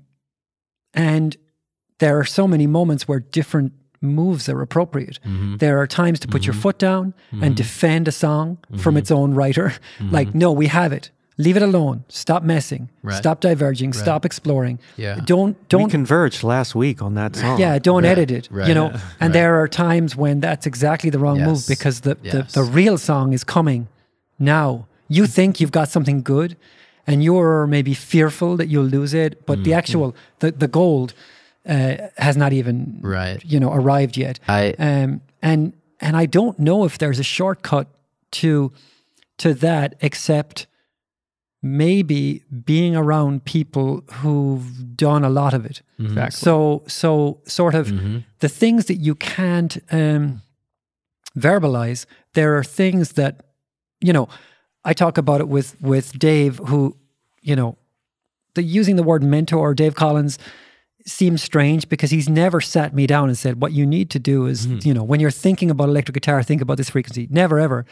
But being in the room with him, I don't even really know what I've learned from him or what I knew before I was around him. A lot of it is just kind of behavior that's modeled by watching him move through situations. And there's things we do differently and things I do differently that I believe in, and that he does, his way. But there's there are things that would take him a week to explain that I've learned from him just by being around him. Yep. And if there's a shortcut, that might be it. We're back to that thing we talked about last week, which is find the smartest people and try to learn from them. But otherwise, it seems like a very confusing to me, at least tonight. It feels confusing, very, and not because you're not explaining it well. More that like I think about all of the, and I'm thinking of particular people who project and tell young engineers, project confidence. Yeah. So that we talked about it with the conversation, this is how it is. I know it's good, project confidence. And then a breath later, we're saying, what you need to do is be humble, open, available to change. So it's like, again, my daughter's those things, yeah. No, go ahead. They coexist. They do coexist. But I'm conscious of someone struggling with the sort of apparent contradictions and how to move through it. I really wanted to address that because you're right. I think the way I'm speaking about it is from someone who has 17 years doing it and honing that diamond for myself. When I started, like I said, I was hyper out of balance, and through the modeling, I've realized what it looks like to be a little bit more in balance with my process. With everything, context is essential, right? So if I'm working with Spider and he's very divergent and we've agreed, look, I'm not going to contribute at all, let's say that's the situation. It's going to be different. So I'm not going to say, look, every project you're on, designer, you have to be divergent and convergent equally and more powerful than anyone in the room. It might be, hey, look, you always play to the room, right? You want to get the best outcome from the people that are available to you on the project. And so context is essential. It is, to me, the fundamental design principle, right? A universal design principle, meaning it can be applied anywhere in any situation. If you understand context, that is step one to understanding all of the other stuff we're talking about. So I think you're absolutely right. It's contradictory in that what we're saying to a junior engineer might not apply to someone who's been doing this for 10 years. You know what I mean? Because you haven't developed several other things outside of just diverging and converging, right? There's things about digital hygiene, your priorities, your work ethic, how you deal with conflict, how you spend your time, right? There's so many other things, not just diverging and converging. That's one element of many, right? It's sort of a way of describing how behavior unfolds, like over time. It's more of a description of the natural world than it is like a thing to use as a shortcut. Yeah. It's just the recognition of this, of any creative project, right? Because you're talking about managing complex design projects over time and sometimes with a lot of people. So you need models to be able to conceive of progress. Yeah.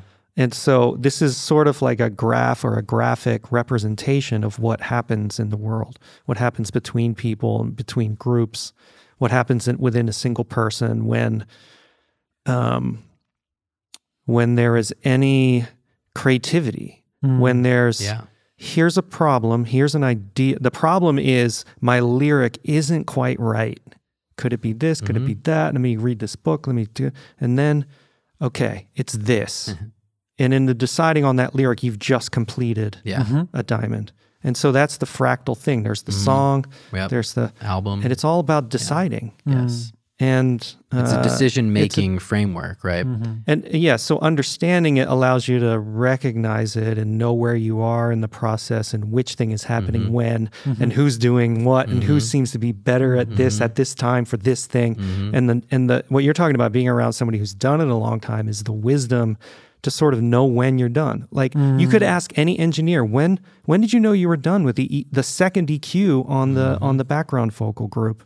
Like, when did you know you were done with that? Do you know what I mean? Like, when did you know you were done with the compressor setting? And but you're doing it all. You're making those decisions all the way through. Yeah, and that's what I was asking the other John John when he said good enough, and I was like, when did you know That was the second question I asked. I was like, what do you mean by it?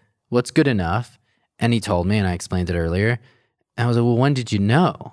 You know, and that's where I grew. You know, when did you know to make that move? It's not, what Photoshop filter did you use on the image that made the client approve it? Because that wasn't why they approved it. They didn't approve it because it was this kind of red. They approved it because you knew when to stop. Well, and you knew it was right. I always think when I'm mixing a record, like when is it close to done? Because I think in two stages. I think something's close to done, and then I think it's done. Yeah. There's nothing else. And close to done means I can get through the entire song from start to finish without any clear obnoxious distractions, like obvious distractions, right? I rarely listen down. I'm a starter from the beginning. I must hear the beginning of a song 1,000 times when I mix it, whether I'm mixing the song like we talked about last week. Is it an hour and 15 minutes or is it 2 days? Like either way, there's a lot of from the beginning. So the minute I can get to the end, I say, this is almost done. And at that point, I'll stop working on it and I'll take a break. Be like, oh, cool, we're almost there. And that almost there could be another 6 hours, but at least the foundation is there. So now using Michael's language, because I'm not the hugest fan of the convergence divergence thing. Like it's confusing a lot of the time, because to me there's a lot of both all the time. That's the fractal nature. Yeah, and I like that explanation of it, and that's somewhat clarifying for me. But it's in that moment that I stop, that I say, cool, this is something that I like, and then maybe someone's around, maybe my assistant's around. Let's get perspective, because now it's a fully fleshed out, cohesive idea, because maybe the producer already had it there, maybe they didn't, maybe they're looking at me to do some more things like transitions, and I love thinking about transitions into parts, because we're working in such a framework of 4, 8, 16 bar phrases that are usually pretty monotonous. You might not have a beat change in there, so I always think like, where in those parameters do I get to kind of make things feel more organic and dynamic and flowy and not feel so hypnotic and repetitive unless it's supposed to a degree. Like that's where I find my place. And it's pretty obvious when it's done. And I know that's something that needs to be developed, but if you have it, you know you have it. And I think a lot of people actually probably are so self-examined enough to realize they actually have this skill, and they're afraid. It's a fear-based thing. It's like, we're afraid because no one else feels like it's done. It's like, well, then it's never going to be done. If no one feels it's done, it's not a thing. It's not a finished thing. So just try it out. Just say this is done and then get reaction. It doesn't actually have to be done till it's on Spotify or Apple Music, right? Your song isn't done. What you did in the given allotted amount of time. And lately, apparently not even then, because people are replacing swapping files with same length files. I just had to do it last week. Endless diversion. Yeah. I'm curious. I shared a story about how I learned that divergence, convergence process without anyone ever saying that. I only learned that terminology 3 or 4 years ago. But can you point to a time, any of you guys in your career, where like you felt like you didn't really know how to close that loop, and then you started to learn, or you saw people doing it, and it? I always had to. Yeah. This is actually pretty awesome for me to think back to. But when I first had my studio in Long Island, I thought I was a recording engineer. So I'd record the band, I would record the artist, I'd record whoever we were doing. It could be a rap or two, a 2-track.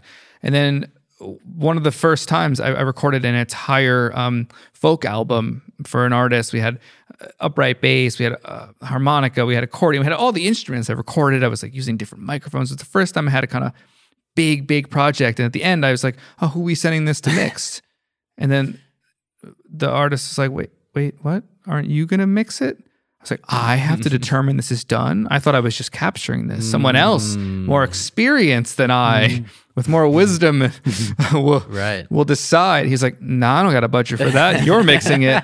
And then that shit came out on iTunes, and I was like, it's done. It sounds like it does. Yep. Could there be improvement? Sure. And then that sent me on a whole new level of practice, which is like, oh, that's out on Spotify, on iTunes at the time. I'm going to remix it. And I just took those stems and I deleted all the plugins and I started over and I did it again to see. And I was like, after I did that one time, I was like, oh, that wasn't a waste of time, but that's that's not necessary. That has a life. Let's move on to something else. But I've done that countless times. I've remixed, released music for myself, not for the artist, to see if I can do better. And looking back, it kind of seems foolish. I should have just got another band to record and tried another thing, right? Yeah. So I take that and I now know to move on with things. And I think that can instill a sense of trust in you that even fundamentally, just at that layer of it's time to move on, because it's just before getting overcooked. I mean, I bringing it back to food, like always, I love long braises, right? But there's a lot of there's a lot of headroom with a braise, but you can dry it out. You actually can. A lot of people say you can't because it's just, it's going to just keep falling off the bone. No, there's a happy medium with each, there's a fine line with every meat and every type of sauce that it just gets a little too dry. You don't have enough liquid in there, and you don't want to overcook it. So I'm trying to master the braise, the Persian koresh, to be mixed more braise. Specific. Braise B,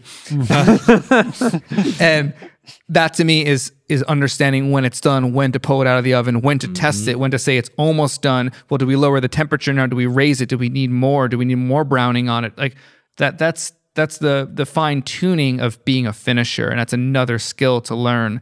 But I think that if you don't know that, maybe, I don't know, I want to actually kind of put a time limit on it. If you haven't finished anything in 10 years, that might not be your calling. Maybe that's when you try to find the collaborator that I was asking you why not. Maybe give yourself 10 years to say, whoa, I've never released anything. I've never finished a book that I was writing. I wrote half a poem. There's like 2 stanzas, but I really had 4 in mind. Right. It's a personality trait. It could be signs of other things and insecurities. And I mean, there's so much these to things it. change within people. Yes. I mean, when I was young, I was experimental with records, and I did very few songs in a year. And I had to work to be better at Convergence, to make commitments and to live with them, and not to leave the MIDI live, and to print the track, and to start finishing the record. So this is something that I didn't have the word, this terminology for, but something I worked very hard at to do it for a career. Not just to do it for pleasure. And at a certain point, under different kinds of stressors, I actually got worse at it, right? My health and my mental health was suffering, so I got worse at it. And it was one of the things that was most alarming about the situation is like, I got good at this. I spent a lot of time when I was young, and now it's sort of like that ability is eroding. And it actually made more room for divergence. Right. It made me purely exploratory. All the energy was which able to I've go been there. doing for years. You know what I mean? Now. So I would have been more productive if I found a collaborator. If I wanted to finish a specific thing, like I should have found a collaborator to finish specific things. But I also wouldn't have gone as far and wide as I did. So which had a benefit. Yeah, it just wasn't in the moment, and it wasn't to my plan at the time and my ambitions at the time. So, something that I've seen more than once with very creative artists, young artists particularly, is that they're making a record or they're writing songs. Usually it's making an album, and they're developing so quickly, they're growing so quickly artistically that if they don't consider it a snapshot. So for example, you're making a record and you record and mix everything, but you don't release it for 6 months. 6 months in the lifetime of a 22-year-old artist who's on. Yeah. It's too long. In 6 months, you've developed, you've changed, and you don't, the snapshot doesn't apply. You've changed your hair. Yeah. It's a different picture now, and you undermine or second guess what it is you've done, and you sort of try and impose your new understanding of yourself onto the record, the work you've already done. I'm going through this with a client at the moment that was making a record for 4 years. We mastered it last year, and I just got notes the other day. Oh God! And it's like, don't break this record. Like it's a super weird record, but it's got a vibe. put that one out and start making this new one. That's this new mood that you're in, this new angry or sadder or any whatever descriptor. Yeah, right. The other thing I've seen a lot is you talk about this arc. I've seen people, young artists who start recording themselves and know nothing about recording and make cool, weird, funky, exciting records. And the more they learn and the more gear they buy, their second record sounds and feels a lot worse. Almost always. And their third record worse again. And then, sometimes they come out of that. I've drawn a U shape here. Like sometimes they come out of that, sometimes they don't. Right. But that sort of naive, I grabbed the 57 and pointed it at the thing I was banging on, and I went at it stoned, and that was it. It's just like, I don't know about the difference between condensers and dynamics. I don't know about... Some artists are hard to collaborate with for that reason. Yeah. I mean, they can't work with an engineer who puts them in the booth to do the thing, because now their whole physical relationship to the way they do it goes away. But there's an enginer for that person. There is. And again, that's a relationship that has to be... Yeah. And that's where we started. I mean, we spoke a lot about diamonds and divergence and convergence, but I really do want to bring it back to the initial points, which is we're talking about relationships at work, we're talking relationships outside of work, and then from there, while talking about relationships at work, we're speaking about how to manage the creative process that surrounds your relationship, because in a way, that's determining what my mentor once told me. The culture of the place that you're in is based on time, the ability to diverge, the ability to converge, and how you feel along that span, right? A good culture at the gift shop would be, we feel like we have enough time to do the task, we enjoy exploring and finishing the task, and we feel good, right? That means good culture there, it feels good, and this is corporate culture, not culture like national or international, right? Organizational culture, business culture. It's that ability to diverge and converge, how you feel along the way, how long it takes. So it is the fence around the relationships. The people exist in this process ongoing. And so their relationships, if it's in conflict, will slow down the process or hurt the process, or maybe it's the same pace, but at the end you feel really shitty. You don't want to work with that person again. That's a kind of internal friction. Yeah. So I want to keep it centered on relationships, not just the creative process. We can talk about that forever, but they are very much intertwined. Let's discuss a little bit of the existing Los Angeles songwriting, collaborative universe. Yeah. Scene. The scene. I didn't want to use that word. That was the word I was trying to not use. Right. Brings me back to Long Island real quick. Yeah.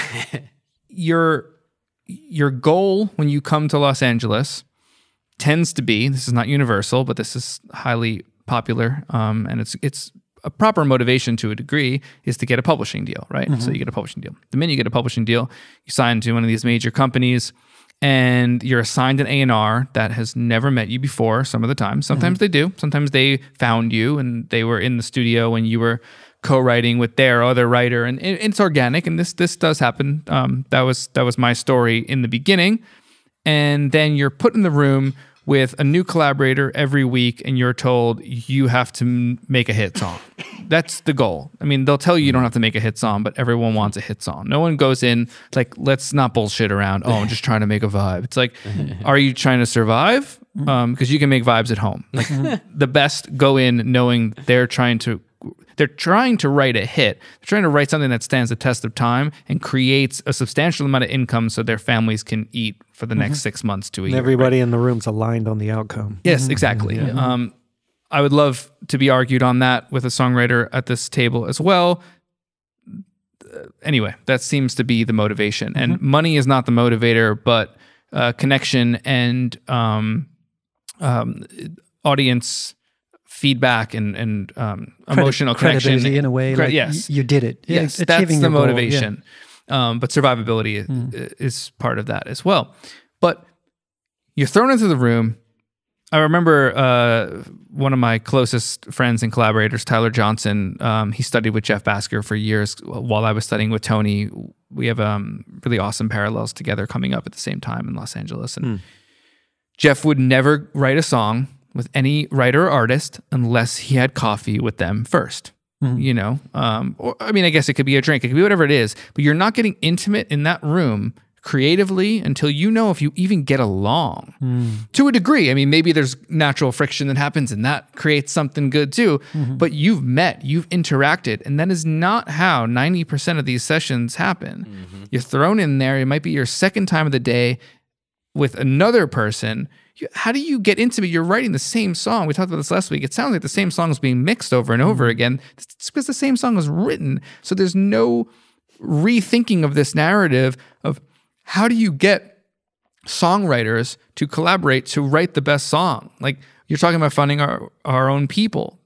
That is the best way to finding a meaningful song that has depth and a testament to a team or an aligned outcome, because you're already aligned. There's no realigning to do in that moment, because you've already done that on your own and you've come back together and you're like, I'm in this room for this reason. I'm just curious how we rethink this. I remember an intuition I had when I first, probably 6-8 years ago when Prescription was growing. And you see that camp, like every week they're signing someone and there's just more and more people. It's like there was 10 rooms and it was just like kept growing. Yeah. And I thought about whose role is it in this, and I'm kind of naive when it comes to the songwriting, the star maker machinery, as Johnny calls it. I'm kind of naive about how it works. I mean, I've been in those rooms, I've been adjacent to them, but I've never done it, except for writing songs in a band when I was a kid.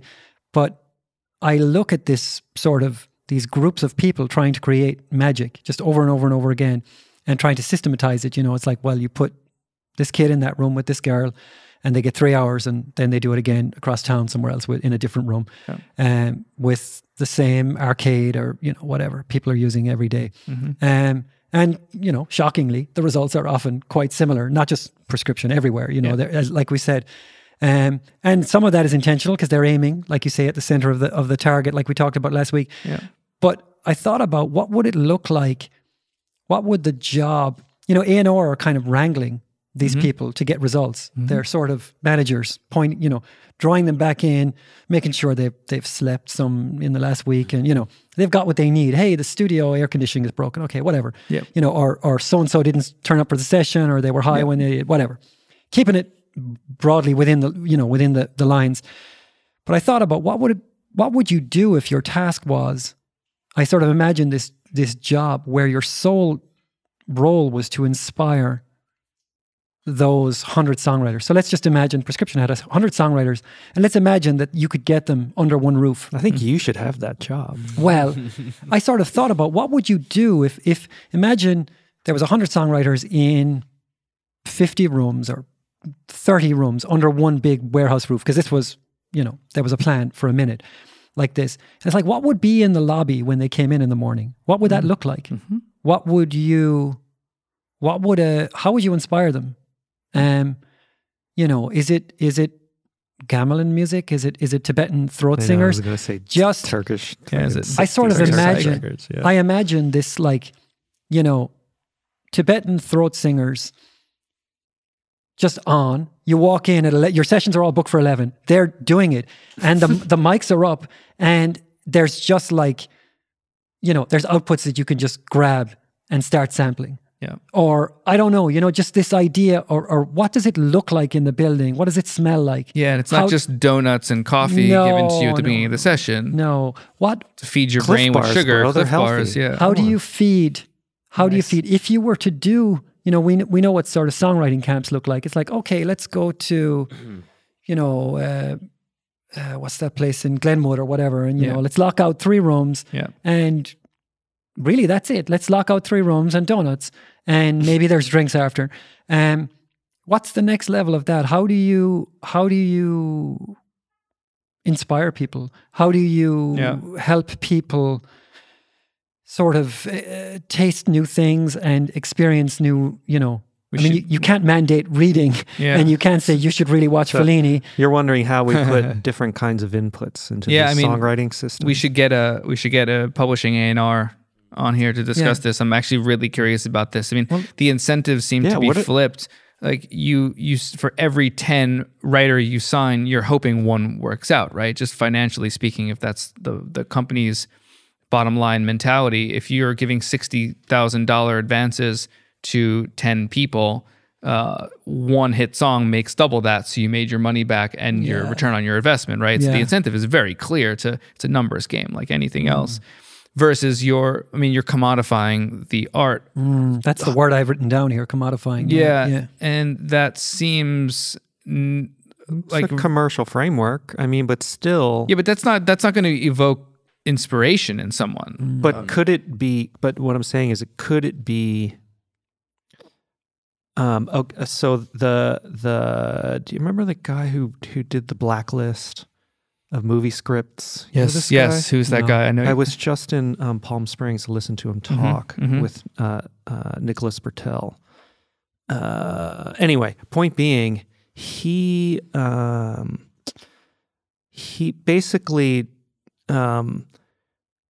collected a top 10 of the best scripts of movies that didn't get made that year, like from writers. The people who say, I like this script, let me send it up the ladder. Yes. And all of the ratio of success within the blacklist group was so much higher than the ones that got greenlit. Like when the ones that eventually got made, that were on that list, the ones that everybody turned down, they eventually got made. They made more money on average than the ones that got like through the sort of system of executives to be greenlit. So the quality of the writing meant more money. So that's what I'm wondering about this songwriting. But thing. Higher risk. If you were it demonstrated that it wasn't. It demonstrated that if you listen to the junior script, those script readers who are filtering that stuff, if you just took their top 10, you would make more money than if you didn't listen to them. That's what it proves it in a way. Yeah. But you're talking about, those, thinking about variables in the time, maybe those scripts didn't sound like or read like success that was happening at that time. Like we always talk about, it's not like the song that's already out there working, right? So the A&R or the script reader, the people we're talking about, they're kind of the parallels and the gatekeepers. They're not believers in this because they're afraid, because they haven't seen a return on this type of script or this type of song in quite some time. They might have a bit in their bones that say, oh, well, this did work at one point decades ago, and maybe it's time. Like, you have to think that people can go deeper than surface level what this is right here, and that's their job, is to be tastemakers. Warren Buffett made a lot of money by not taking crazy risks. You know what I mean? He's not betting on wild cards. It's very sustained growth and sort of lower risk strategies, you know? Yeah, and that's what we want out of maybe venture capital and your retirement fund. But that's not what we want out of art, right? There's not one person that says, I want safe art. And then we're back to the tension. I have this note in which is a really cheesy pun, but in my notes, and it's in space tension, in tension, and then intention, reading it the other way. But everything over and over and over, we're coming back to these tensions between, that we need commerce to fuel, to keep the lights on in this building, right? To feed my kids and pay Spider's car payment. But commerce can undermine creativity, but it can also provide limitations and boundaries that drive us forward. A deadline is not always a bad thing. It doesn't always... It provides focus. Yeah, it doesn't always sort of limit creativity. Sometimes that drive towards convergence, I've used the word, I said it. Didn't feel great, but I said it. But sometimes that deadline makes you dig deeper or just makes you let go when you wouldn't have. Yes, I love deadlines. I love the lack of precious feelings towards things. So I guess if we were trying to the reality is that we want to, I think it's great that we get to work in music and we want to keep doing it. And feel lucky for that. So we want to, sometimes when you get enough people together, we kind of did it last week by accident, where you sort of bitch about the state of affairs. It's understandable that we care about this stuff, so we get frustrated. Yep. And we tend to bitch about, how loud things need to be, or commerce, or whatever, deadlines, or, the lack of imagination in people just looking for the same product over and over, or whatever. But I guess I would like, and this is a longer arc, maybe over many conversations, to explore spaces where we can use the constraints of commerce as a driver of art, as an engine. Yeah, that bringing the publishing conversation to play was to discuss how to build relationships, and thinking about what you're talking about. I think commerce can be a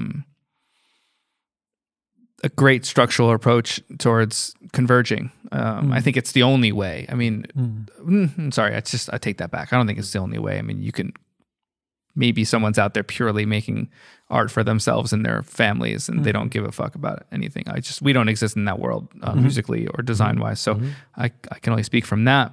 But if we were to find that collaborator or group of collaborators, maybe for different genres, for different purposes at the time, maybe sometimes you want to be the engineer and not the producer. Maybe sometimes you want to be the producer and not the engineer. Maybe sometimes you want to write and not produce. I mean, there's all these formulas. I think if we were incentivized to find that 1, 2, or 3 people to do it, then what you're talking about and that convergence could happen more organically and peacefully with less tension and more intention. I think there's always going to be good and proper tension, but a lot of the times you can't even align on intention because you don't know each other. Therefore, the barricades around and the boundaries don't even need to exist. They're irrelevant because no one's aligned to create some sort of outcome. I think that's why I was bringing that up specifically, that doesn't seem to be the approach, even though it's said to be. Like, oh, you just find your people. It's like, well, then why on week 7 are you trying to get me in with someone else when I have 9 days booked with this person already? Oh, well, I think you'd do well with this person too. It's like, wait, you told me to find I just found the person. Are they just rolling dice? They're looking for a pair of 6s. Yes. Just over and over. Yes. But maybe they found it and didn't know it. Yes. So that's interesting. So in the A&R, to use that metaphor, they're rolling dice. You as a creative have found synergy with someone. Maybe it won't last forever. Maybe you've got 5 songs in you. Yeah. But if there isn't, the lag between a song, going, getting, a vocal, getting mixed, getting released, it's too long for that feedback loop to get you back in the room with someone, at least in the short term. So that's interesting. That's an interesting challenge. Yeah. I'm listening to, oh, sorry. It's just a reframing of how collaboration can be most productive. Yes. And it's not a numbers game. No. It never was. It never needs to be. And I just wanted to put that out there. No, that's all. That's a really interesting question to me, because it really is what separates people, aside from just outrageous talent and some of the people we know. Of course. But it separates, there are some people who have an intuition. There are actually some people who aren't, on the face of it, amazingly good at what they do. They just keep finding their way into great rooms. And often in sort of quiet conversations, people are like, that guy's just winging it. He's just sort of hanging on coattails or whatever. And it isn't actually true, because if you accidentally find your way into the right room over and over again, you're doing something right. Exactly. I mean, this is something that I've heard Rick Rubin being accused of. It's like, he just sort of, he works with established artists and it's like, are you fucking with me? Yeah. Like, do I love every Rick Rubin record? Of course not. Yeah. But the idea that he's just sort of phoning it in and working with sort of, tagging along on other people's careers is just absurd. But that happens to every top producer at some point, someone always tries to, a lot of people, a ton of people try to diminish their input on the songs that they touch. I mean, like Diplo went through that. People were like, does he even do his own drums? It's everything that dude puts out sounds exactly like him every time. He's not touching it. I'm sorry, guys. Maybe he's got a bunch of people that make him sound dope. Who cares anyway? Who exactly? Exactly. You're Michael can talk to this. I mean, you're productizing, right? This is a business. This is a business that that keeps lasting decades down, man. One was Paper Planes, like that. I don't know Diplo. He's a set of values to me. Right. Like that's, you know what I mean? Yeah. So I mean, and I'm sure people that do know him can attest to the fact that he does what he says he does a lot of the time. And that's, again, like you say, I don't care. That's not really the point. The point is we're always going to try to find haters for people that maybe they have one miss. And like, man, Rick Rubin, sure, he can have a miss. He's still Rick Rubin. I'll let him have 3 misses if you want. Yeah. He's still producers set conditions. Like, how do you miss? I think, I mean, you can fuck up with the conditions, I guess. But there's a legitimate... How would you know? Right. Yeah. Or exactly. Or who did it? Who messed it up? And that's the thing. Like nowadays, when you look in Spotify and credits, and there's 10 people on a track. Yeah, those 10 people are going to get in the room next time because they had the hit, and maybe that one person that snuck in the room wasn't that good. They're not going to have another one because they didn't get back in the room that was tight again, and they didn't get lucky. And that's going to happen to some people, but that's the exception. We touched on it in week 1, I think, when we were talking, and ultimately, like I say, coming in from the outside, quite naive from small town Ireland, I had the idea that people just lucked into various positions, and it really is a meritocracy. Like if someone is operating at the highest level on year 5 or year 8, there's a reason. Yeah, and it's not just because they have good weed. Like there's a reason. Yeah. But even that, right? How do you quantify the person in the room's value when it comes to giving a percentage on a song, right? The good weed could have been enough. That could have inspired. Maybe the name of the song is now Berry Kush, and it's because even the worst whale watching boat pilot will find a whale once in a while. Yes, exactly. Yeah. It just might take a long time, and maybe you'll have 2 whales in your career as a whale watcher. Can do it every day. Right. Yeah. So, I mean, there's exceptions to all these rules. I don't want to diminish anybody's role in anything. I think that's the point, because you don't want to go in with that head on your shoulders thinking, oh, wait, what am I contributing right now? Because maybe you're having an off day, right? Maybe you're just, maybe you've written 8 hit songs and now you're in the room with so-and-so and you didn't contribute, and now they're telling their friends that you suck. It's like, wait, what do you mean? It doesn't help anybody. And, So people are criticizing at a distance, which, and when we think of our relationships at a community level or a societal level, criticizing from a distance is like that's an epidemic problem, right? We see people who are certain in their criticisms about things they cannot be certain about. It's not possible. Yeah. So the hater problem is it's not just the audio community for sure. Yeah. That's the whole thing. I mean, what I'm hearing when I'm listening, and again, bringing it back to relationships, or speaking about 2 areas about working relationships, and honestly, any relationship, 2 areas, someone's individual value or contribution in that relationship, both what they perceive it to be, what you perceive it to be, and then sort of the role. What is their, I guess in a way they're related, what is their value in this relationship? And there's people judging what that value is from the outside. There's you judging it internally. And then there's your collaborators that you're working with. And what do they, value? And so it's important, again, aligning on outcomes and what Rory said, which I loved, like intention versus being in tension with people. How do you avoid that? You align. You avoid the tension by aligning on outcomes, on values, what John's saying, finding the right collaborators, right? That's aligning on what you value, whether it's the craft of it or your taste. You both value the same things, right? So Just wanted to add that little node on the chart. You're talking, and we're talking really vulnerable about these things. It's not necessarily okay. Again, back to the publishing company. Your A&R isn't sitting in a office with you and saying, "Find that collaborator you can be vulnerable and honest with, and communicate your deepest feelings to." No, they're not. Correct me if I'm wrong, A&Rs. Please. Yeah. Let's find the one that is saying that. Yeah, I know. Have right? them on. Jesus I want to have one that says each of them. That's not. That's saying, give me that hit. I don't give a fuck how you feel. And then I want one that's talking like that. I mean, let's get the dichotomy there.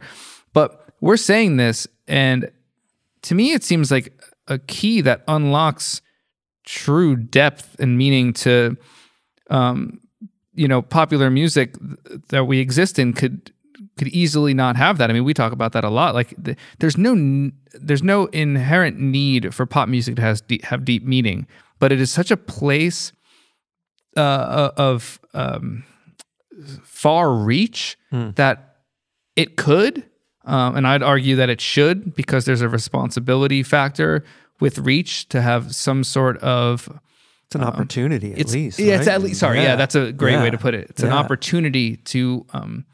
Send a message, and not everything has to be positive. Obviously, we all go through terrible things, and those will give comfort to those others that are going through it. But we're talking vulnerability, man. We're talking about being honest and communicating so we can mitigate that tension and align. And that's not. I've never heard anybody tell me that in a room in a collaborative context. I think like what music does in the world. Yeah. My use of the word intention was not. I wasn't meaning intention as a negative thing. It's like almost all of the ideas we've talked about tonight have our intention, with each other, and it's about finding. Oh I think tension can cause great outcomes. Yeah. Well, it's just you have to accept that there will always be push and pull, or, in these kinds of situations. Right, but when there's less of it, the chance of existing in a communal, collaborative flow state is enhanced, right? So you actually do want to mitigate, or at least minimize tension as much as possible. Now, that doesn't mean that notes rubbing in the left speaker from the synth and the guitar don't cause tension as well. Like, we can talk about, there's so many, but that's intentional tension. Yeah. I mean, absolutely. Yeah. But from the most fruitful creative experiences I've had, that tension doesn't exist in ththose flow state parts of the day or night in the creative process. I'm sure that Phil Spector pulling out a gun in a session created the right vocal take for that moment. That's I have a different so we're talking about words having connotations, and they're different. And when Rory hears tension, he's thinking like yin yang, positive, negative, friction, ionic, and some kind of push and pull that's like an oscillation. It's like a shaking kind of energy. I'm making rapid movements with my hands that no one can see. But I think of it a little more like opposing but equally valid. It could be anything, like descriptions of an object. One person has one idea of what it means, another has another. And so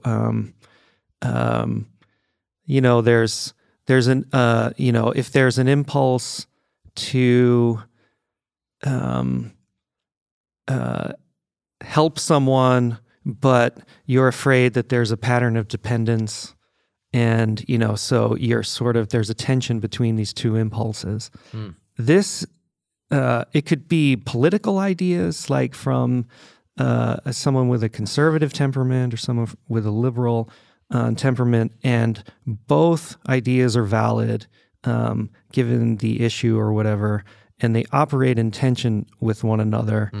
And that tension, that contact point is where the innovation takes place. Yes. Like that's the it's healthy. That's the push and pull where you test both ideas, and then you know what you say. Hey, actually, this is appropriate in this set of circumstances, and this is appropriate, and that's it. And now you're like have a new thing to work on. So tension is that sort of the touch points between, we talked about it last week with touch points of conflict. Yeah, with government versus corporate interest. Like I don't want government pulling too hard, and I don't want corporate interest run amok. I want corporate innovation with, a government or a, European Union, whoever, making sure that it doesn't go crazy. Yeah. What you got? It's just an inside joke. We're not ready. All right. I would say I feel like we're at a pretty good place to wrap. I feel like we've covered a lot of ground today about relationships on all sides. I don't know. That's what I'm thinking. I don't know how you guys are feeling. I don't know either. Yeah. We covered a lot. Covered a lot about relationships at work. We started outside of work, which I loved, like romantic relationships. Both of your relationships, right? Went all into communication, understanding who you are, about being direct versus assertive, and what those things mean. We talked about divergence and convergence for a while. That word was said too many times. Yeah, if you can send us the number, I'll give you that number in pennies. I think that's good. Yeah. That's a good place to wrap. All right. Thanks, dudes. Okay. Good night. That's a conversation. Good night, gentlemen. Imagine we said good night and we actually all disappeared. Oh, we just went like right to Can bed. we try that next time? This episode of Conversations was recorded by Rory O'Flaherty and mixed by Dylan Seals.